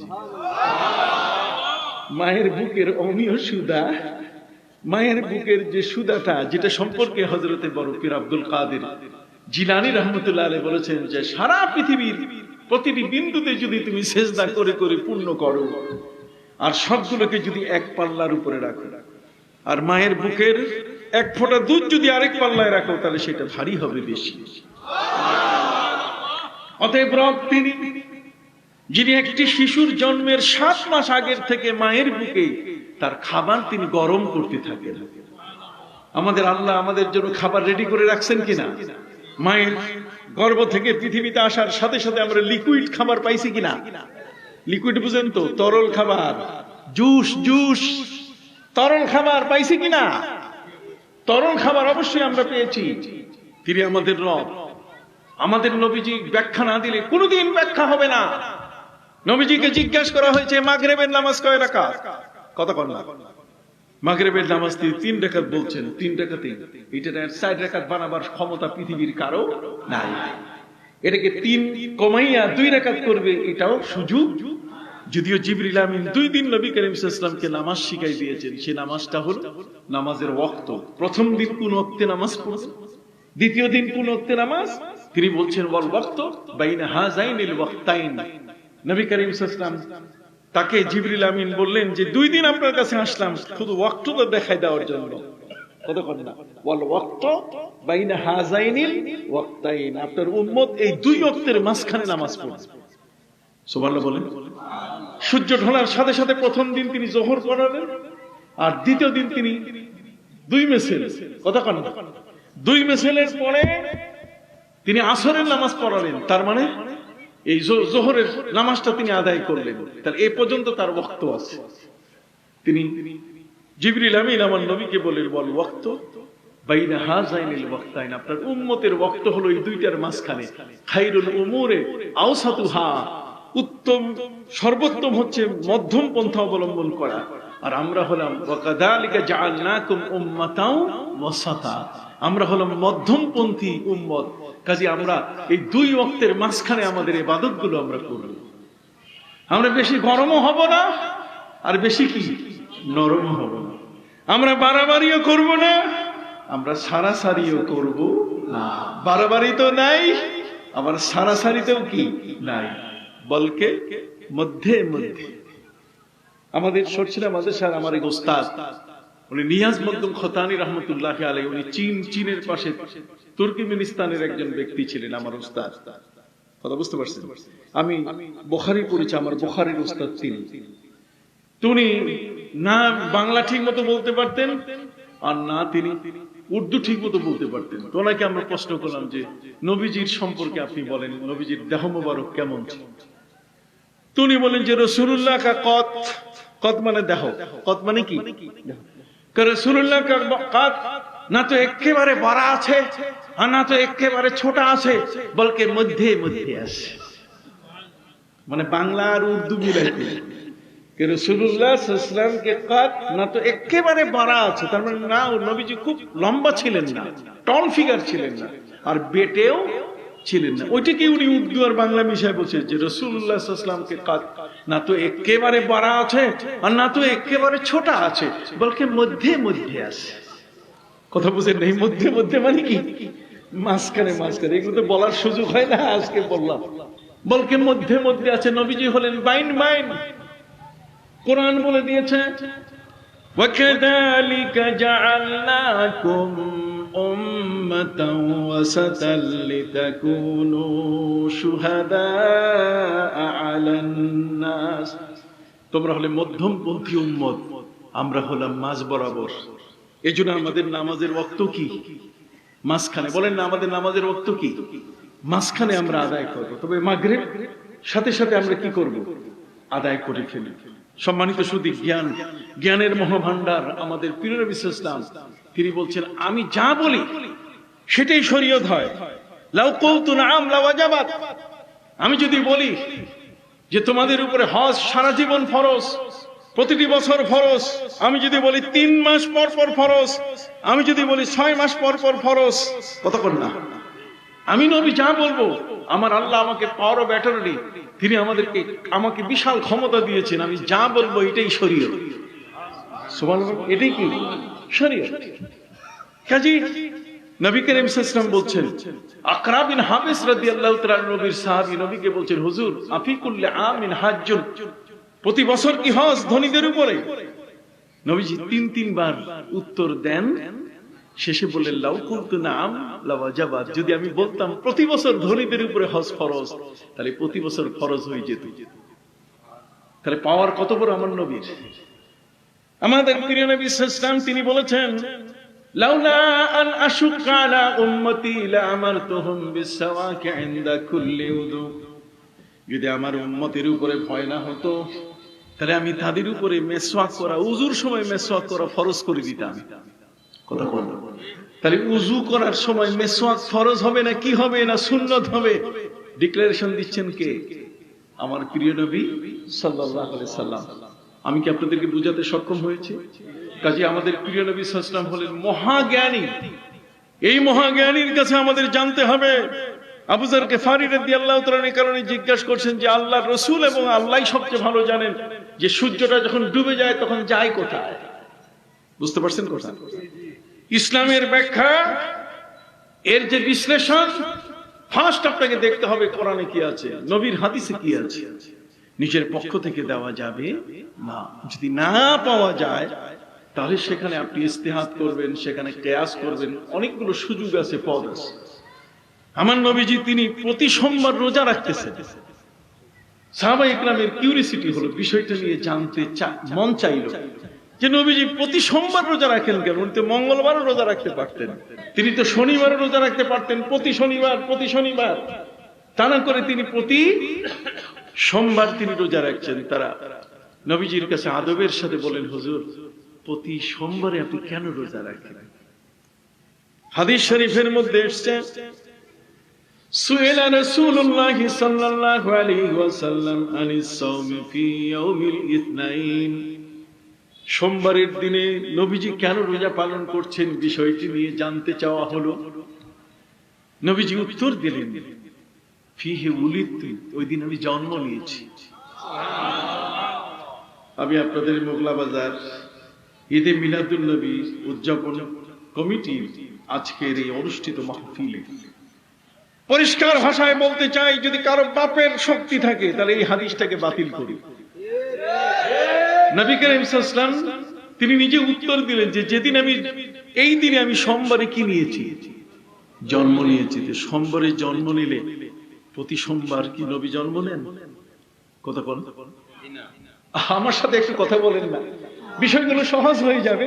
নবী কি প্রতি সোমবারে জন্ম নিতেছেন? তাহলে প্রতি সোমবারে জন্ম যদি না নিয়ে থাকেন তাহলে নবীজি প্রতি সোমবারে তিনি রোজা রাখছেন। তিনি বলছেন যে এই সোমবারে আমি রোজা রাখছি, এই দিনে আমি জন্ম নিয়েছি। তাহলে জন্ম নিয়েছি, তাহলে জন্মদিনটাকে এটাকে স্মরণ করতে কোনো বাধা নাই। তাহলে মিলাদুন নবী আসে না নাই? হাত উঁচু করে বলেন আসে না নাই? জোরে বলেন আসে না নাই? মিলাদ সবাই আছে, আপনারও আছে, আমারও আছে। মিলাদ মানে জন্ম তারিখ, জন্মদিন। কার জন্মদিন নাই? সবারই জন্মদিন আছে। জন্মদিন যদি পৃথিবীতে না থাকে তাহলে জারজ হয়ে যাব। জন্মদিন যদি না থাকে তাহলে কোন স্কুল মাদ্রাসা কোথাও ভর্তি হওয়া যাবে না। জন্ম তারিখ দিতে হবে। জন্ম তারিখ যদি না থাকে তাহলে চাকরিতে কোনোদিন অবসর নেওয়া যাবে না। জন্ম তারিখটা এতই গুরুত্বপূর্ণ, ইম্পর্টেন্ট। কথা বল, এটা এত গুরুত্বপূর্ণ যে এটাকে কেন্দ্র করে ক্লাসে ভর্তি, এটাকে কেন্দ্র করে স্কুলে ভর্তি, মাদ্রাসায় ভর্তি, আর এটাকে কেন্দ্র করে কি চাকুরিতে অবসর। নবীজি নিজে নিজে তার জন্ম তারিখ, তিনি জন্মদিন পালন করছেন কিনা? কিসের মাধ্যমে? রোজার মাধ্যমে। তারা বলে, এখন স্বীকার করে, মিলাদও মানি, সিরাতও মানি। আমি মহামান্য প্রেসিডেন্ট সাহেব এত তাড়াতাড়ি সোজা করে দিলেন, রাষ্ট্রপতি মাননীয় প্রধানমন্ত্রী মিলাদুল নবী ইসলামকে রাষ্ট্রীয় মর্যাদা দেওয়ার কারণে মৌলবী সোজা হয়ে গেছে। মৌলবী বলছে মিলাদও মানি, সিরাতও মানি। আগে বলছে যে না, মিলাদ নাই, মিলাদ কোরআনে নেই। আরে মিলাদ কোরআনে নেই, মিলাদ কোরআনে যদি না থাকে মৌলুদ তো আছে, তুমি মৌলুদ মানো। মৌলুদটা মানলেও তো হয়। মৌলুদ কুল্লু মাউলুদিন ইউলাদু আলাল ফিতরা, কুল্লু মাউলুদিন ইউলাদু আলাল ফিতরা, প্রত্যেকটা শিশু ইসলামের উপর জন্মগ্রহণ করে, এটা তো কোরআনে আছে, আছে কিনা?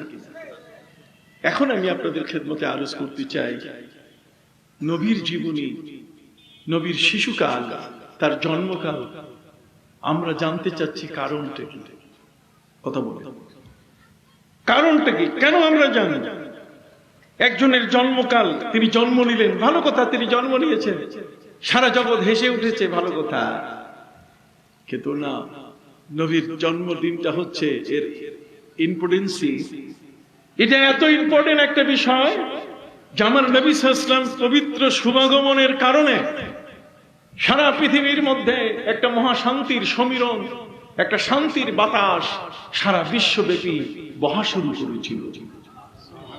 কেন? তার পূর্বে পৃথিবীতে প্রায় 600 বছর জাহেলিয়াতের এক বিশাল অমানিসা, একটা কালো জগৎ পৃথিবীতে সৃষ্টি হয়েছিল। কথা বল, যেখানে বাবা নিজের হাতে শিশু কন্যাকে জীবন্ত মাটিতে পুঁতে ফেলতো। কোন মানুষ যদি ঋণ পরিশোধ না করে মারা যায়, সেই লোকটাকে কবর থেকে লাশ তুলে তাকে লাঠি পেটা করা হতো। কথা বলেন, সমাজের মধ্যে স্বামী তার স্ত্রীকে 1000 তালাক দিয়ে থুয়ে দিত। কয় তালাক?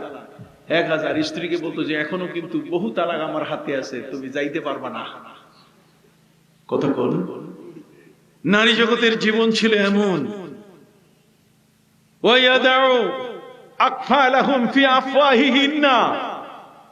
কেউ যদি বিয়ে করে আনতো বউ, তাহলে বউয়ের মুখে লোহার সেখানে লাগাম লাগাই দিত, কষ্টেপ লাগাই দিত, যে বউ কথা বলতে পারবে না।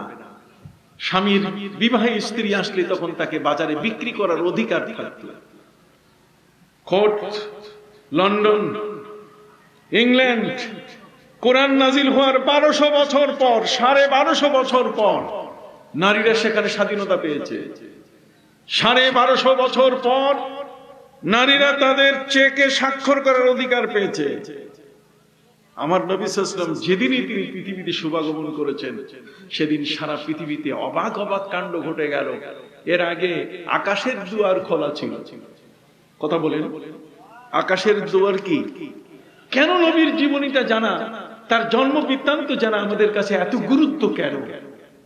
এই গুরুত্বটার ভিতরে একটা হলো যে আগে জিন জাতিরা, এরা আকাশ থেকে কথা চুরি করে এই বিভিন্ন হাওলাদারের গোষ্ঠী, কথা বল না, জ্যোতিষী যারা গণক ঠাকুর, এদের কাছে নিয়ে ব্যবসা বাড়াতো। ওই জিনরা কথাগুলো আদান প্রদান করত। কথা বুঝতে পারছেন? আমার নবী সাল্লাল্লাহু আলাইহি ওয়াসাল্লাম পবিত্র জন্ম নেওয়ার সাথে সাথে আকাশের দুয়ারটা আল্লাহ বন্ধ করে দিয়েছে। ওইখানে আর জিন ভিড়তে পারে না। ফাতবাহুম শিহাবুন সাকিব, আল্লাহর পক্ষ থেকে উল্কা পিণ্ড। আকাশের মধ্যে তাকালে আপনি দেখবেন ঝিরঝির ঝিরঝির করে যে আগুন জ্বলে উঠে, উল্কা পিণ্ড। তার মানে আল্লাহর পক্ষ থেকে ব্রাশ ফায়ার করা হচ্ছে ওই জিনগুলারই। এগুলো এখনো কথা চুরি করার জন্য আসমানের দুয়ার খুঁজে। কথা বল, এগুলো এখনো আকাশের দুয়ার খুঁজে, যে আকাশ থেকে কোনো কথা চুরি করে এনে দেওয়া যায় কিনা। বুঝতে পারছেন? সম্মানিত সুধী ভাইরা আমার, মানুষগুলো জিন নির্ভরশীল হয়ে গেছিল। জিন আকাশ থেকে তথ্য দেয়। এখনো আমাদের অনেকেরই কতগুলো বিশ্বাস আছে যে জিনের তদবির নেয়। কথা বল না, জিনের কি তদবির নেয়, জিনের তদবির। জিন কি তদবির দিব কি জানে? সম্মানিত সুধী, হযরত নবী সুলাইমান আলাইহিস সালাম যখন বাইতুল মুকাদ্দাস তিনি নির্মাণ শুরু করলেন, তিনি জিন ইঞ্জিনিয়ারদেরকে বললেন যে মাটি কাটো আর বাইতুল মুকাদ্দাস তৈরি করো। মাটি কাটতেছিল, বাইতুল মুকাদ্দাস তৈরি করতে করতে এখন 1 বছর কি বাকি, 1 বছর নির্মাণ বাকি। ঠিক এই মুহূর্তে আল্লাহর পক্ষ থেকে তাকে মেসেজ দেওয়া হলো যে সুলাইমান, অলরেডি তুমি প্রস্তুতি নাও, পৃথিবী থেকে তোমার বিদায়ের পালা, তোমার মৃত্যু হবে এখন।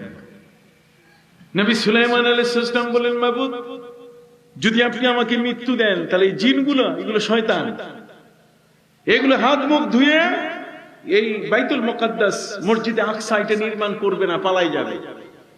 কাজে আপনি একটা কাজ করেন, আপনার হুকুম যেহেতু বহাল রাখবেন, আপনি আমাকে মৃত্যু দিবেন যথাসময়, কিন্তু এখনো তো বাইতুল মুকাদ্দাস তৈরি হওয়ার বাকি কতদিন? 1 বছর। জোরে বলেন কতদিন? তো কাজে 1 বছর আমি মরার পরে মসজিদটা করে যেতে চাই, মরার পরও আমি মসজিদ করব। সুবহানাল্লাহ বলেন। আল্লাহ বলছেন তুমি মরে গেলে তো মাটিতে পড়ে যাবে। কই মাটিতে ফেললেই তো অবস্থা খারাপ, জিন একটাও থাকবে না, সব পালাই যাবে। কথা বললাম, এরা বাইতুল মুকাদ্দাস তৈরি করবে না, সবগুলো পালিয়ে যাবে। কাজেই মাবুদ, আপনি আমাকে দয়া করে মৃত্যু দিয়ে দেন, মরার পরও আমি এই মসজিদখানা শেষ করতে চাই। তিনি আল্লাহর কাছে পলিচি চাইলেন যে আল্লাহ, পলিচি তো আপনি দিবেন, আমার কাছে সেই ক্ষমতা নাই, আমি কিভাবে পলিচি তৈরি করতে পারি? আল্লাহ বলেন, তাহলে একটা কাজ করো, তুমি তোমার মরার আগে একটা কাঁচের গ্লাস তৈরি করে একটা লাঠির পিছনে ভর দিয়ে তুমি দাঁড়িয়ে থাকবে। সুবহানাল্লাহ বলেন। দাঁড়িয়ে থাকার পরে আমি ওই লাঠির ভিতরে একটা পোকা ঢুকাই দিব, যথাসময় তোমার মৃত্যু হয়ে যাবে। 1 বছর পর্যন্ত আমি ওই গ্লাসের ভিতরে তোমার লাশটাকে আমি দাঁড় করায় রাখবো। জিনগুলো তো ভয়ে হযরত নবী সুলাইমানের কাছে আসে নাই, ওরা দূর থেকে দেখতেছে যে স্যার তো দেখতেছে, স্যার যে মইরা গেছে এই খবর তাদের কাছে কি নাই। স্যার যে দুনিয়া থেকে বিদায় নিয়েছেন, স্যার যে নাই এই খবরটা তাদের কাছে কি? দূরত্ব কতটুকু? এই যে সামনে আর এখানে, সামনে আর এখানে নবী সুলাইমান আলাইহিস সালাম দাঁড়ানো, আর ওরা সামনে বাইতুল মুকাদ্দাস তৈরি করতেছে। এতটুকু দূরত্বের খবর তাদের কাছে নাই, আর এদের কাছে আপনি তদবির নেন, পাইলেন কি? কথা বল না, কিচ্ছু নেই এদের কাছে। 1 বছর পর্যন্ত আল্লাহ দাঁড় করায় রাখছেন তার দেহটাকে, তার লাশটাকে। পবিত্র কোরআন মজিদে আল্লাহ পাক রব্বুল আলামিন সেখানে পরিষ্কার করে বলছেন, ফালাম্মা কাদা আলাইহিল মাউত ফালাম্মা কাদাইনা আলাইহিল মাউত মা দাল্লাহুম আলা মাউতিহি ইল্লা দাব্বাতুল আরদি লিতাকুলু মিন সাআসা। আল্লাহ বলেন, নবী সুলাইমান যে মৃত্যুবরণ করেছেন এই খবরটা কারো কাছে ছিল না, ছিল কার কাছে? ওই লাঠির পোকাটার কাছে। জোরে বলেন না, কার কাছে? সবাই একটু মুখ খুলে বলেন, লাঠির কি? পোকাটা। মা দাল্লাহ আলা মাউতিহি, কথা বলেন না, ইল্লা দাব্বাতুল আরদ। ওই দাব্বাতুল আরদ, ওই পোকাটা সেটাই জানতো যে নবী সুলাইমান আলাইহিস সালাম তিনি বেঁচে নাই। উনি দাঁড়ানো আছেন, এইভাবে দেখে আছেন। আল্লাহ দেখেন তো, ওখানে কোনো ফ্রিজ ছিল না, কোন রকম ভাবে ওখানে নবী সুলাইমান আলাইহিস সালামের দেহের ভিতরে কোন মমি করে সেই দেহটাকে বাঁচায় রাখার জন্য আল্লাহ ব্যবস্থা করেন নাই। আল্লাহর হুকুম হচ্ছে এমন যে আমি তোমাকে দাঁড় করায় রাখবো যতদিন মসজিদে আকসা বাইতুল মুকাদ্দাস তৈরি হতে লাগবে। যেদিন তৈরি হয়ে গেল 1 বছর শেষ, সাথে সাথে লাঠি ভেঙে গেল। ওই মেয়াদ দিয়ে আমরা যেমন ডিজিটাল মেয়াদ দেই, কি কোন ঠিক কিনা? কতক্ষণ পর অ্যালার্ম হবে ঘড়িটা, ঘড়িটা কতক্ষণ পরে বাজবে, অ্যালার্ম দিলে ঠিক সময় বাজে কিনা? বাস হযরত নবী সুলাইমান আলাইহিস সালামের ঠিক অ্যালার্ম বেজে গেল, লাঠি ভেঙে গেল, পোকা খেয়ে ফেলে শেষ করলো। ওদিকে বাইতুল মুকাদ্দাসের কাজ কি পূর্ণ হয়ে গেল, কোন একটা টাইলস আর বিছানোর বাকি। ওরা হাত মুখ ধুয়ে শুধু হযরত নবী সুলাইমানের কাছে এসে বলবে যে স্যার সব শেষ হয়েছে, এখন আপনি ফিতা কাটেন। আসার আগেই ফিতা কাটা শেষ, মাটিতে পড়ে গেছে। সুবহানাল্লাহ বলেন, আরো জোরে বলেন সুবহানাল্লাহ। তাহলে জগতের মধ্যে এই জিন জাতি এরা মারাত্মক। আল্লাহ পবিত্র কোরআন মজিদে তিনি বলছেন, ওয়াশায়াতিন কুল্লা বান্নাইন ওয়া গাওয়াস, ওয়াশায়াতিন কুল্লা বান্নাইন ওয়া গাওয়াস। এখানে শায়াতিন শব্দ ব্যবহার করছেন আল্লাহ, যে এই জিন ইঞ্জিনিয়ার এগুলো শয়তান। কতক্ষণ এগুলো শয়তান নাম দিয়েছেন আল্লাহ। ওয়াশায়াতিন কুল্লা বান্নাইন ওয়া গাওয়াস। গাওয়াস মানে ডুবুরি। যাই হোক ভাইরা আমার, আকাশে এই জিনটা কথা চুরি করে নিয়ে এসে আমাদের দেশের গণক জ্যোতিষীদের হাতে দিত। আমার প্রিয় নবী সাল্লাল্লাহু আলাইহি ওয়াসাল্লামের জন্মের সাথে সাথে আল্লাহ তাআলা নিয়ন্ত্রণ সৃষ্টি করে দিলেন পুরা। কথা কন, আকাশের দুয়ার কি হয়ে গেল? বন্ধ হয়ে গেল। আমার প্রিয় নবী সাল্লাল্লাহু আলাইহি ওয়াসাল্লামের জন্মের সাথে সাথে হাজার বছর ধরে পূজা চলতেছিল ইরানের পারস্যের সেই আগুনের পূজা। কথা কন, খসরু পারভেজের দেশে হাজার বছর ধরে সেখানে আগুনের পূজা। নবীজি জন্ম নেয়ার সাথে সাথে সেই আগুনের পূজার সমস্ত আগুন ধপ করে নিভে গেল। যে আগুনগুলো নিভাতে এক সাগর পানি দরকার ছিল, আর নবী জন্মের সাথে সাথে গোটাটা নিভে গেল। তার মানে শিরক মুক্ত পৃথিবী তিনি, এই শিশু, এই মহানবী সাল্লাল্লাহু আলাইহি ওয়াসাল্লাম জগতের মধ্যে শুভাগমন করছেন। তার শুভাগমন, তার কদম মাটিতে পড়ার সাথে সাথে আগুনের খবর হয়ে গেছে। তার কদম মাটিতে পড়ার সাথে সাথে পৃথিবীতে তিনি শুভাগমন করার সাথে সাথে আকাশের দুয়ার বন্ধ হয়ে গেছে। আল্লাহ বলেন, লক করে দাও, আমার হাবিব জগতের মধ্যে চলে এসেছে। সুবহানাল্লাহ। ভাইরা আমার, যারা পূজা করে তারা প্রতিমা বিসর্জন দেয়। সেই সময়কালের সাথী নামক একটা সাগর ছিল, সেই সাগরের মধ্যে প্রতিমা বিসর্জন দেওয়া হতো। নবীজি জন্ম নেওয়ার সাথে সাথে সাগরের পানি নাই। এখন পানি না থাকলে প্রতিমা চুবাবে কোন জায়গা? বিসর্জনের জায়গাও নাই। কত পর নবী করিম সাল্লাল্লাহু আলাইহি ওয়াসাল্লাম যেদিন জন্ম নিলেন, সেদিন বহিরা রাহেব পাদ্রীরা ইসলাম বলেছে ফাবি হুদাহু মুক্তাদে। বনি ইসরাইলের সবগুলো আপনি বাদ দিবেন তা কিন্তু নয়।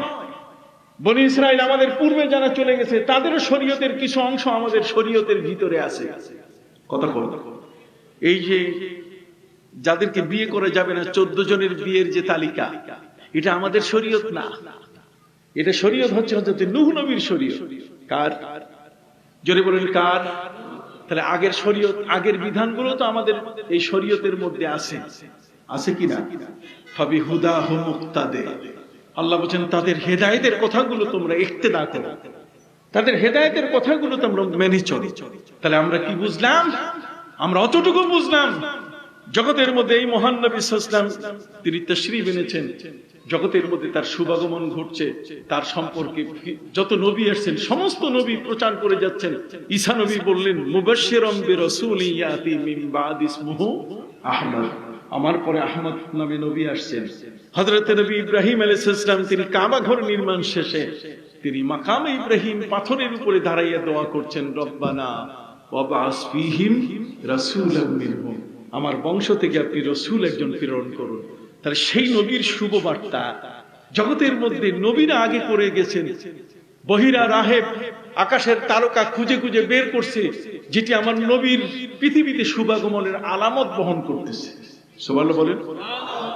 আলামত কি বহন করছে? আকাশের তারকা, সুরাইয়া তারকা। হাদিস শরীফের মধ্যে আছে, সে আকাশের তারকার মধ্য দিয়েও কিন্তু মানুষের ক্ষেত ফসলের কখন উন্নতি হবে, কখন অবনতি হবে।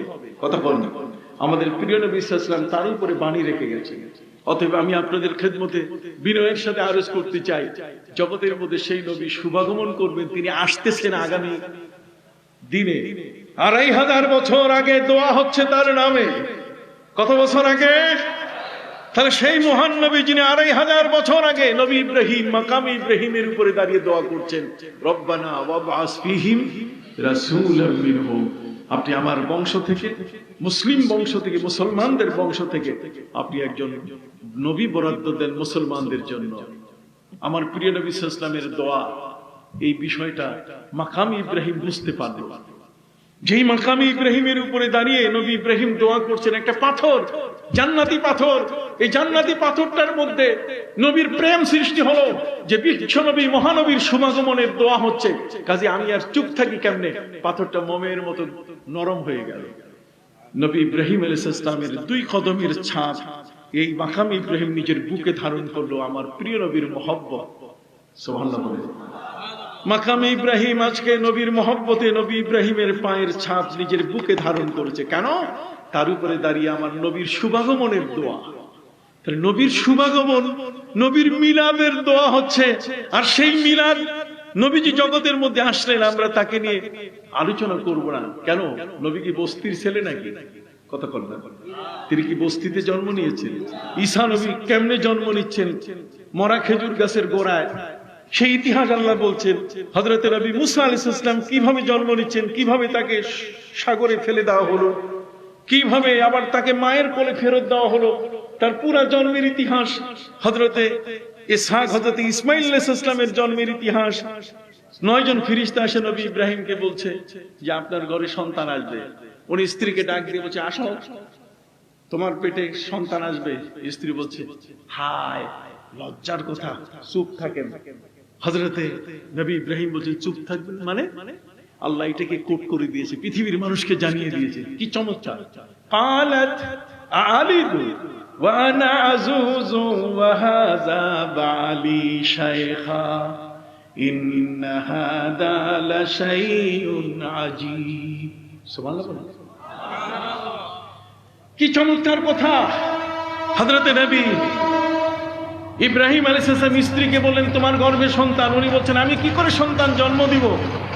আমি তো বৃদ্ধা হয়ে গেছি। আমার স্বামীটা এত বেশি বয়সী যে তার কোমর ভেঙে পড়েছে, নুজু হয়েছে। এই বয়সে সন্তান আসলে সবাই হাসবে।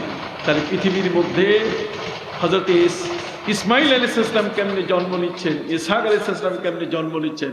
আলহামদুলিল্লাহিল্লাযী ওয়াহাবা লি আলাল কিবারি ইসমাঈল ওয়া ইসহাক ইন্না রাব্বী লাসামিউদ দুআ। হযরত নবী জাকারিয়া আলাইহিস সালাম 95 বছর সন্তান নাই। তিনি হযরত মরিয়মের মা, কতক্ষণ না, হান্না বিনতে ফাকুস, তার গর্ভ থেকে মরিয়ম যখন জন্ম নিলেন, এই মরিয়মের জন্মের পাশে ফাবাশশারনাহু বিয়াহইয়া, ইয়াহইয়া পৃথিবীতে আসতেছে। ইয়াহইয়া জন্ম নিচ্ছে তার স্ত্রীর গর্ভে। 90 বছর পার হয়ে গেছে। নারীরা কুড়িতে বুড়ি হয়, কতক্ষণ না, 40 বছরে তো সন্তানের আশাই করা যায় না, আর 90 বছর বয়সে সন্তান আসতেছে।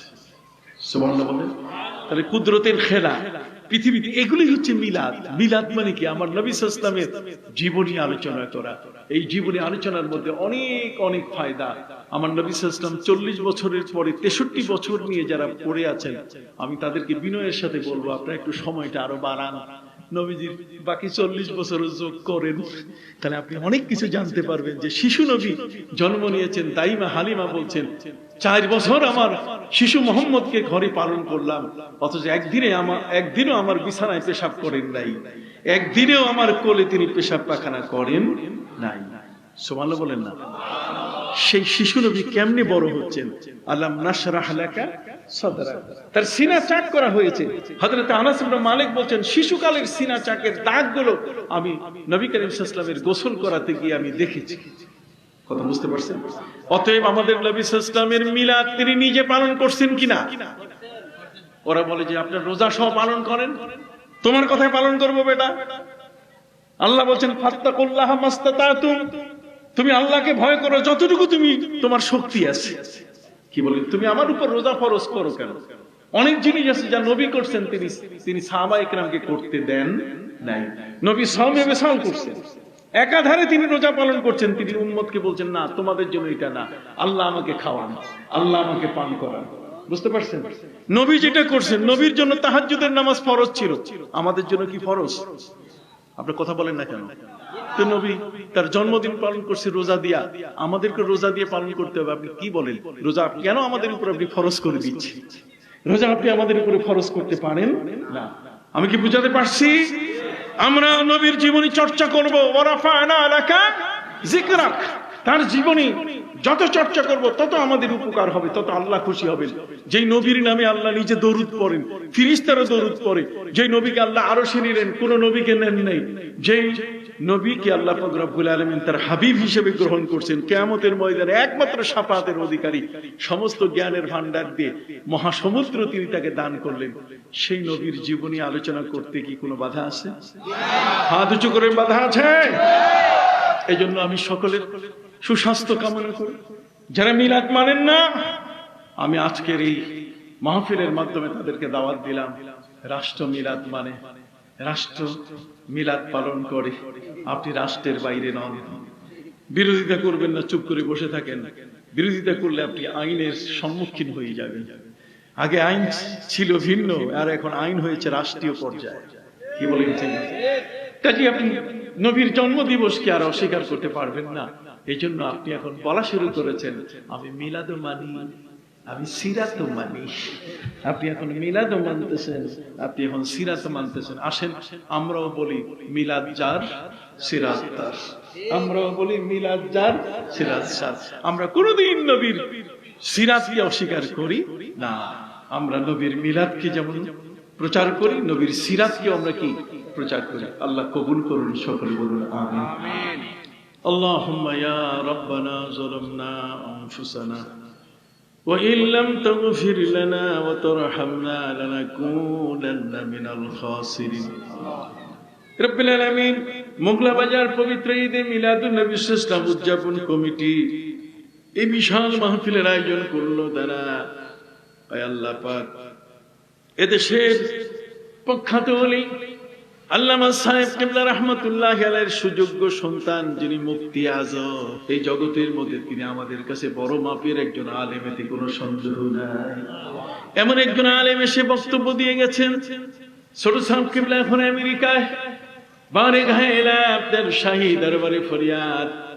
দেশের বড় বড় আলেমরা আজকের এখানে এসে তাদের বক্তব্য পেশ করেছেন। মিলাদুন নবী সাল্লাল্লাহু আছে, এতে কোনো সন্দেহ নাই। আমাদের নবীর মর্যাদাকে কোন অবস্থাতেই খাটো করার সুযোগ নাই। নবী প্রেমিকদের বিশাল মিলন মেলা হয়েছে। আল্লাহ দয়া করে আপনি কবুল মঞ্জুর করে দেন। যারা মাহফিলের আয়োজন করলেন, মাহফিলকে সাজালেন, আল্লাহ দয়া করে তাদের এই ভালো কাজগুলো কবুল করে নেন। রব্বুল আলামিন তামামের হাদিয়াগুলো নবীজি রওজা মুবারকায় বকশিশ করে দেন। আম্বিয়া, মুরসালিন, সাহাবায়ে ইকরাম, শুহাদায়ে জাম, তাবেঈন, তাবেঈন, মুমিনিন, মুমিনাতের রূহের হাদিয়া বকশিশ করে দেন।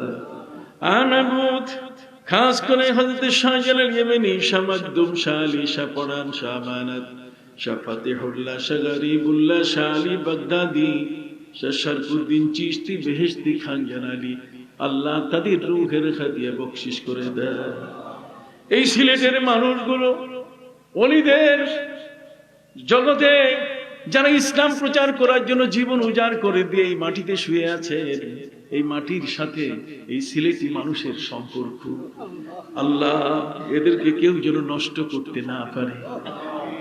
আল্লাহর ওলিরা সবাই নবী প্রেমিক ছিলেন। আল্লাহ সিলেটের কোন মানুষকে যেন কেউ নষ্ট করতে না পারে, কবুল করে নেন। আল্লামা সাহেব কিবলা রাহমাতুল্লাহি আলাইহির রূহের হাদিয়া বকশিশ করে দেন। আল্লামা ইয়াকুব বদরপুরি রাহমাতুল্লাহি আলাইহির রূহের হাদিয়া বকশিশ করে দেন। এই সিলেটের জমিনে 360 জন ওলি সহ আর যত ওলি আছে, আউলিয়া আছেন, সরসিনা ফুরফুরা সহ বাংলার জমিনে আল্লাহ যত ওলি আউলিয়া तमाम পৃথিবীতে সকলের রূহের হাদিয়া বকশিশ করে দেন। হযরত সৈয়দ আহমদ শহীদ বেরলভী রাহমাতুল্লাহি আলাইহির রূহের হাদিয়া বকশিশ করে দেন। এই মাহফিলটি যেন প্রতি বছর অনুষ্ঠিত হয়, আপনি কবুল করে নেন। যারা টাকা পয়সা দিয়েছেন দেশ বিদেশ থেকে, আল্লাহ তাদের দানগুলো কবুল করে নেন। ঘরের মা বোন সহ আজকের যারা এখানে উপস্থিত সবাইকে আপনি মাফ করে দেন। অসুস্থ রোগীদেরকে আল্লাহ আপনি শিফা দান করুন। করোনা ভাইরাসে আক্রান্ত হয়ে যারা দুনিয়া থেকে বিদায় নিয়েছেন, আল্লাহ তাদেরকে শাহাদাতের মৃত্যু দান করুন। আল্লাহ এখনো করোনা আছে, যায় নাই। রব্বুল আলামিন এই করোনার মতো গজবটিকে আকাশে তুলে নেন। আকাশ লাম্বায়েক ধ্বনিতে মুখরিত করে দেন। কাবা ঘর আরাফাতের ময়দান হাজীদের সমাগম করার সুযোগ করে দেন রব্বুল আলামিন। এখানে আলিম উলামা আছেন যারা এখানে এসেছেন আমার ভাইরা, আল্লাহ তাদের সবাইকে মাফ করে দেন। আল্লাহ যাদের আপনজন আমেরিকা লন্ডন সহ বিদেশের মাটিতে আছে সবাইকে সুস্থ রাখুন, ভালো রাখুন। আল্লাহ সবাইকে নামাজি বানায় দেন, রোজাদার দিনদার পরহেজগার বানায় দেন। অসুস্থ রোগীদেরকে আল্লাহ শিফা দান করুন। আল্লাহ মোগলা বাজারের যত ব্যবসায়ী আছে সবার ব্যবসায় বরকত দিয়ে দেন। আল্লাহ চাকুরিজীবীর চাকুরিতে বরকত দিয়ে দেন। ছেলে মেয়ে যারা লেখাপড়া করছে মেধা বাড়াই দেন। বেনামাজিকে নামাজি বানাই দেন, বেরোজদারকে রোজাদার বানাই দেন। আল্লাহ আমি সহ সবাইকে মাফ করে দেন। আমার স্ত্রী বড় অসুস্থ, আল্লাহ তাকেও আপনি শিফা দান করুন। সবার ঘরে বিপুল পরিমাণে রিজিকের ব্যবস্থা করে দেন। আল্লাহ যার চাকুরি নাই তার কর্মসংস্থানের ব্যবস্থা করে দেন। আমাদের দেশটির উপর রহম নাজিল করুন। سبحان ربك رب العزة عما يصفون وسلام على المرسلين والحمد لله رب العالمين بحرمة لا إله إلا الله محمد رسول الله.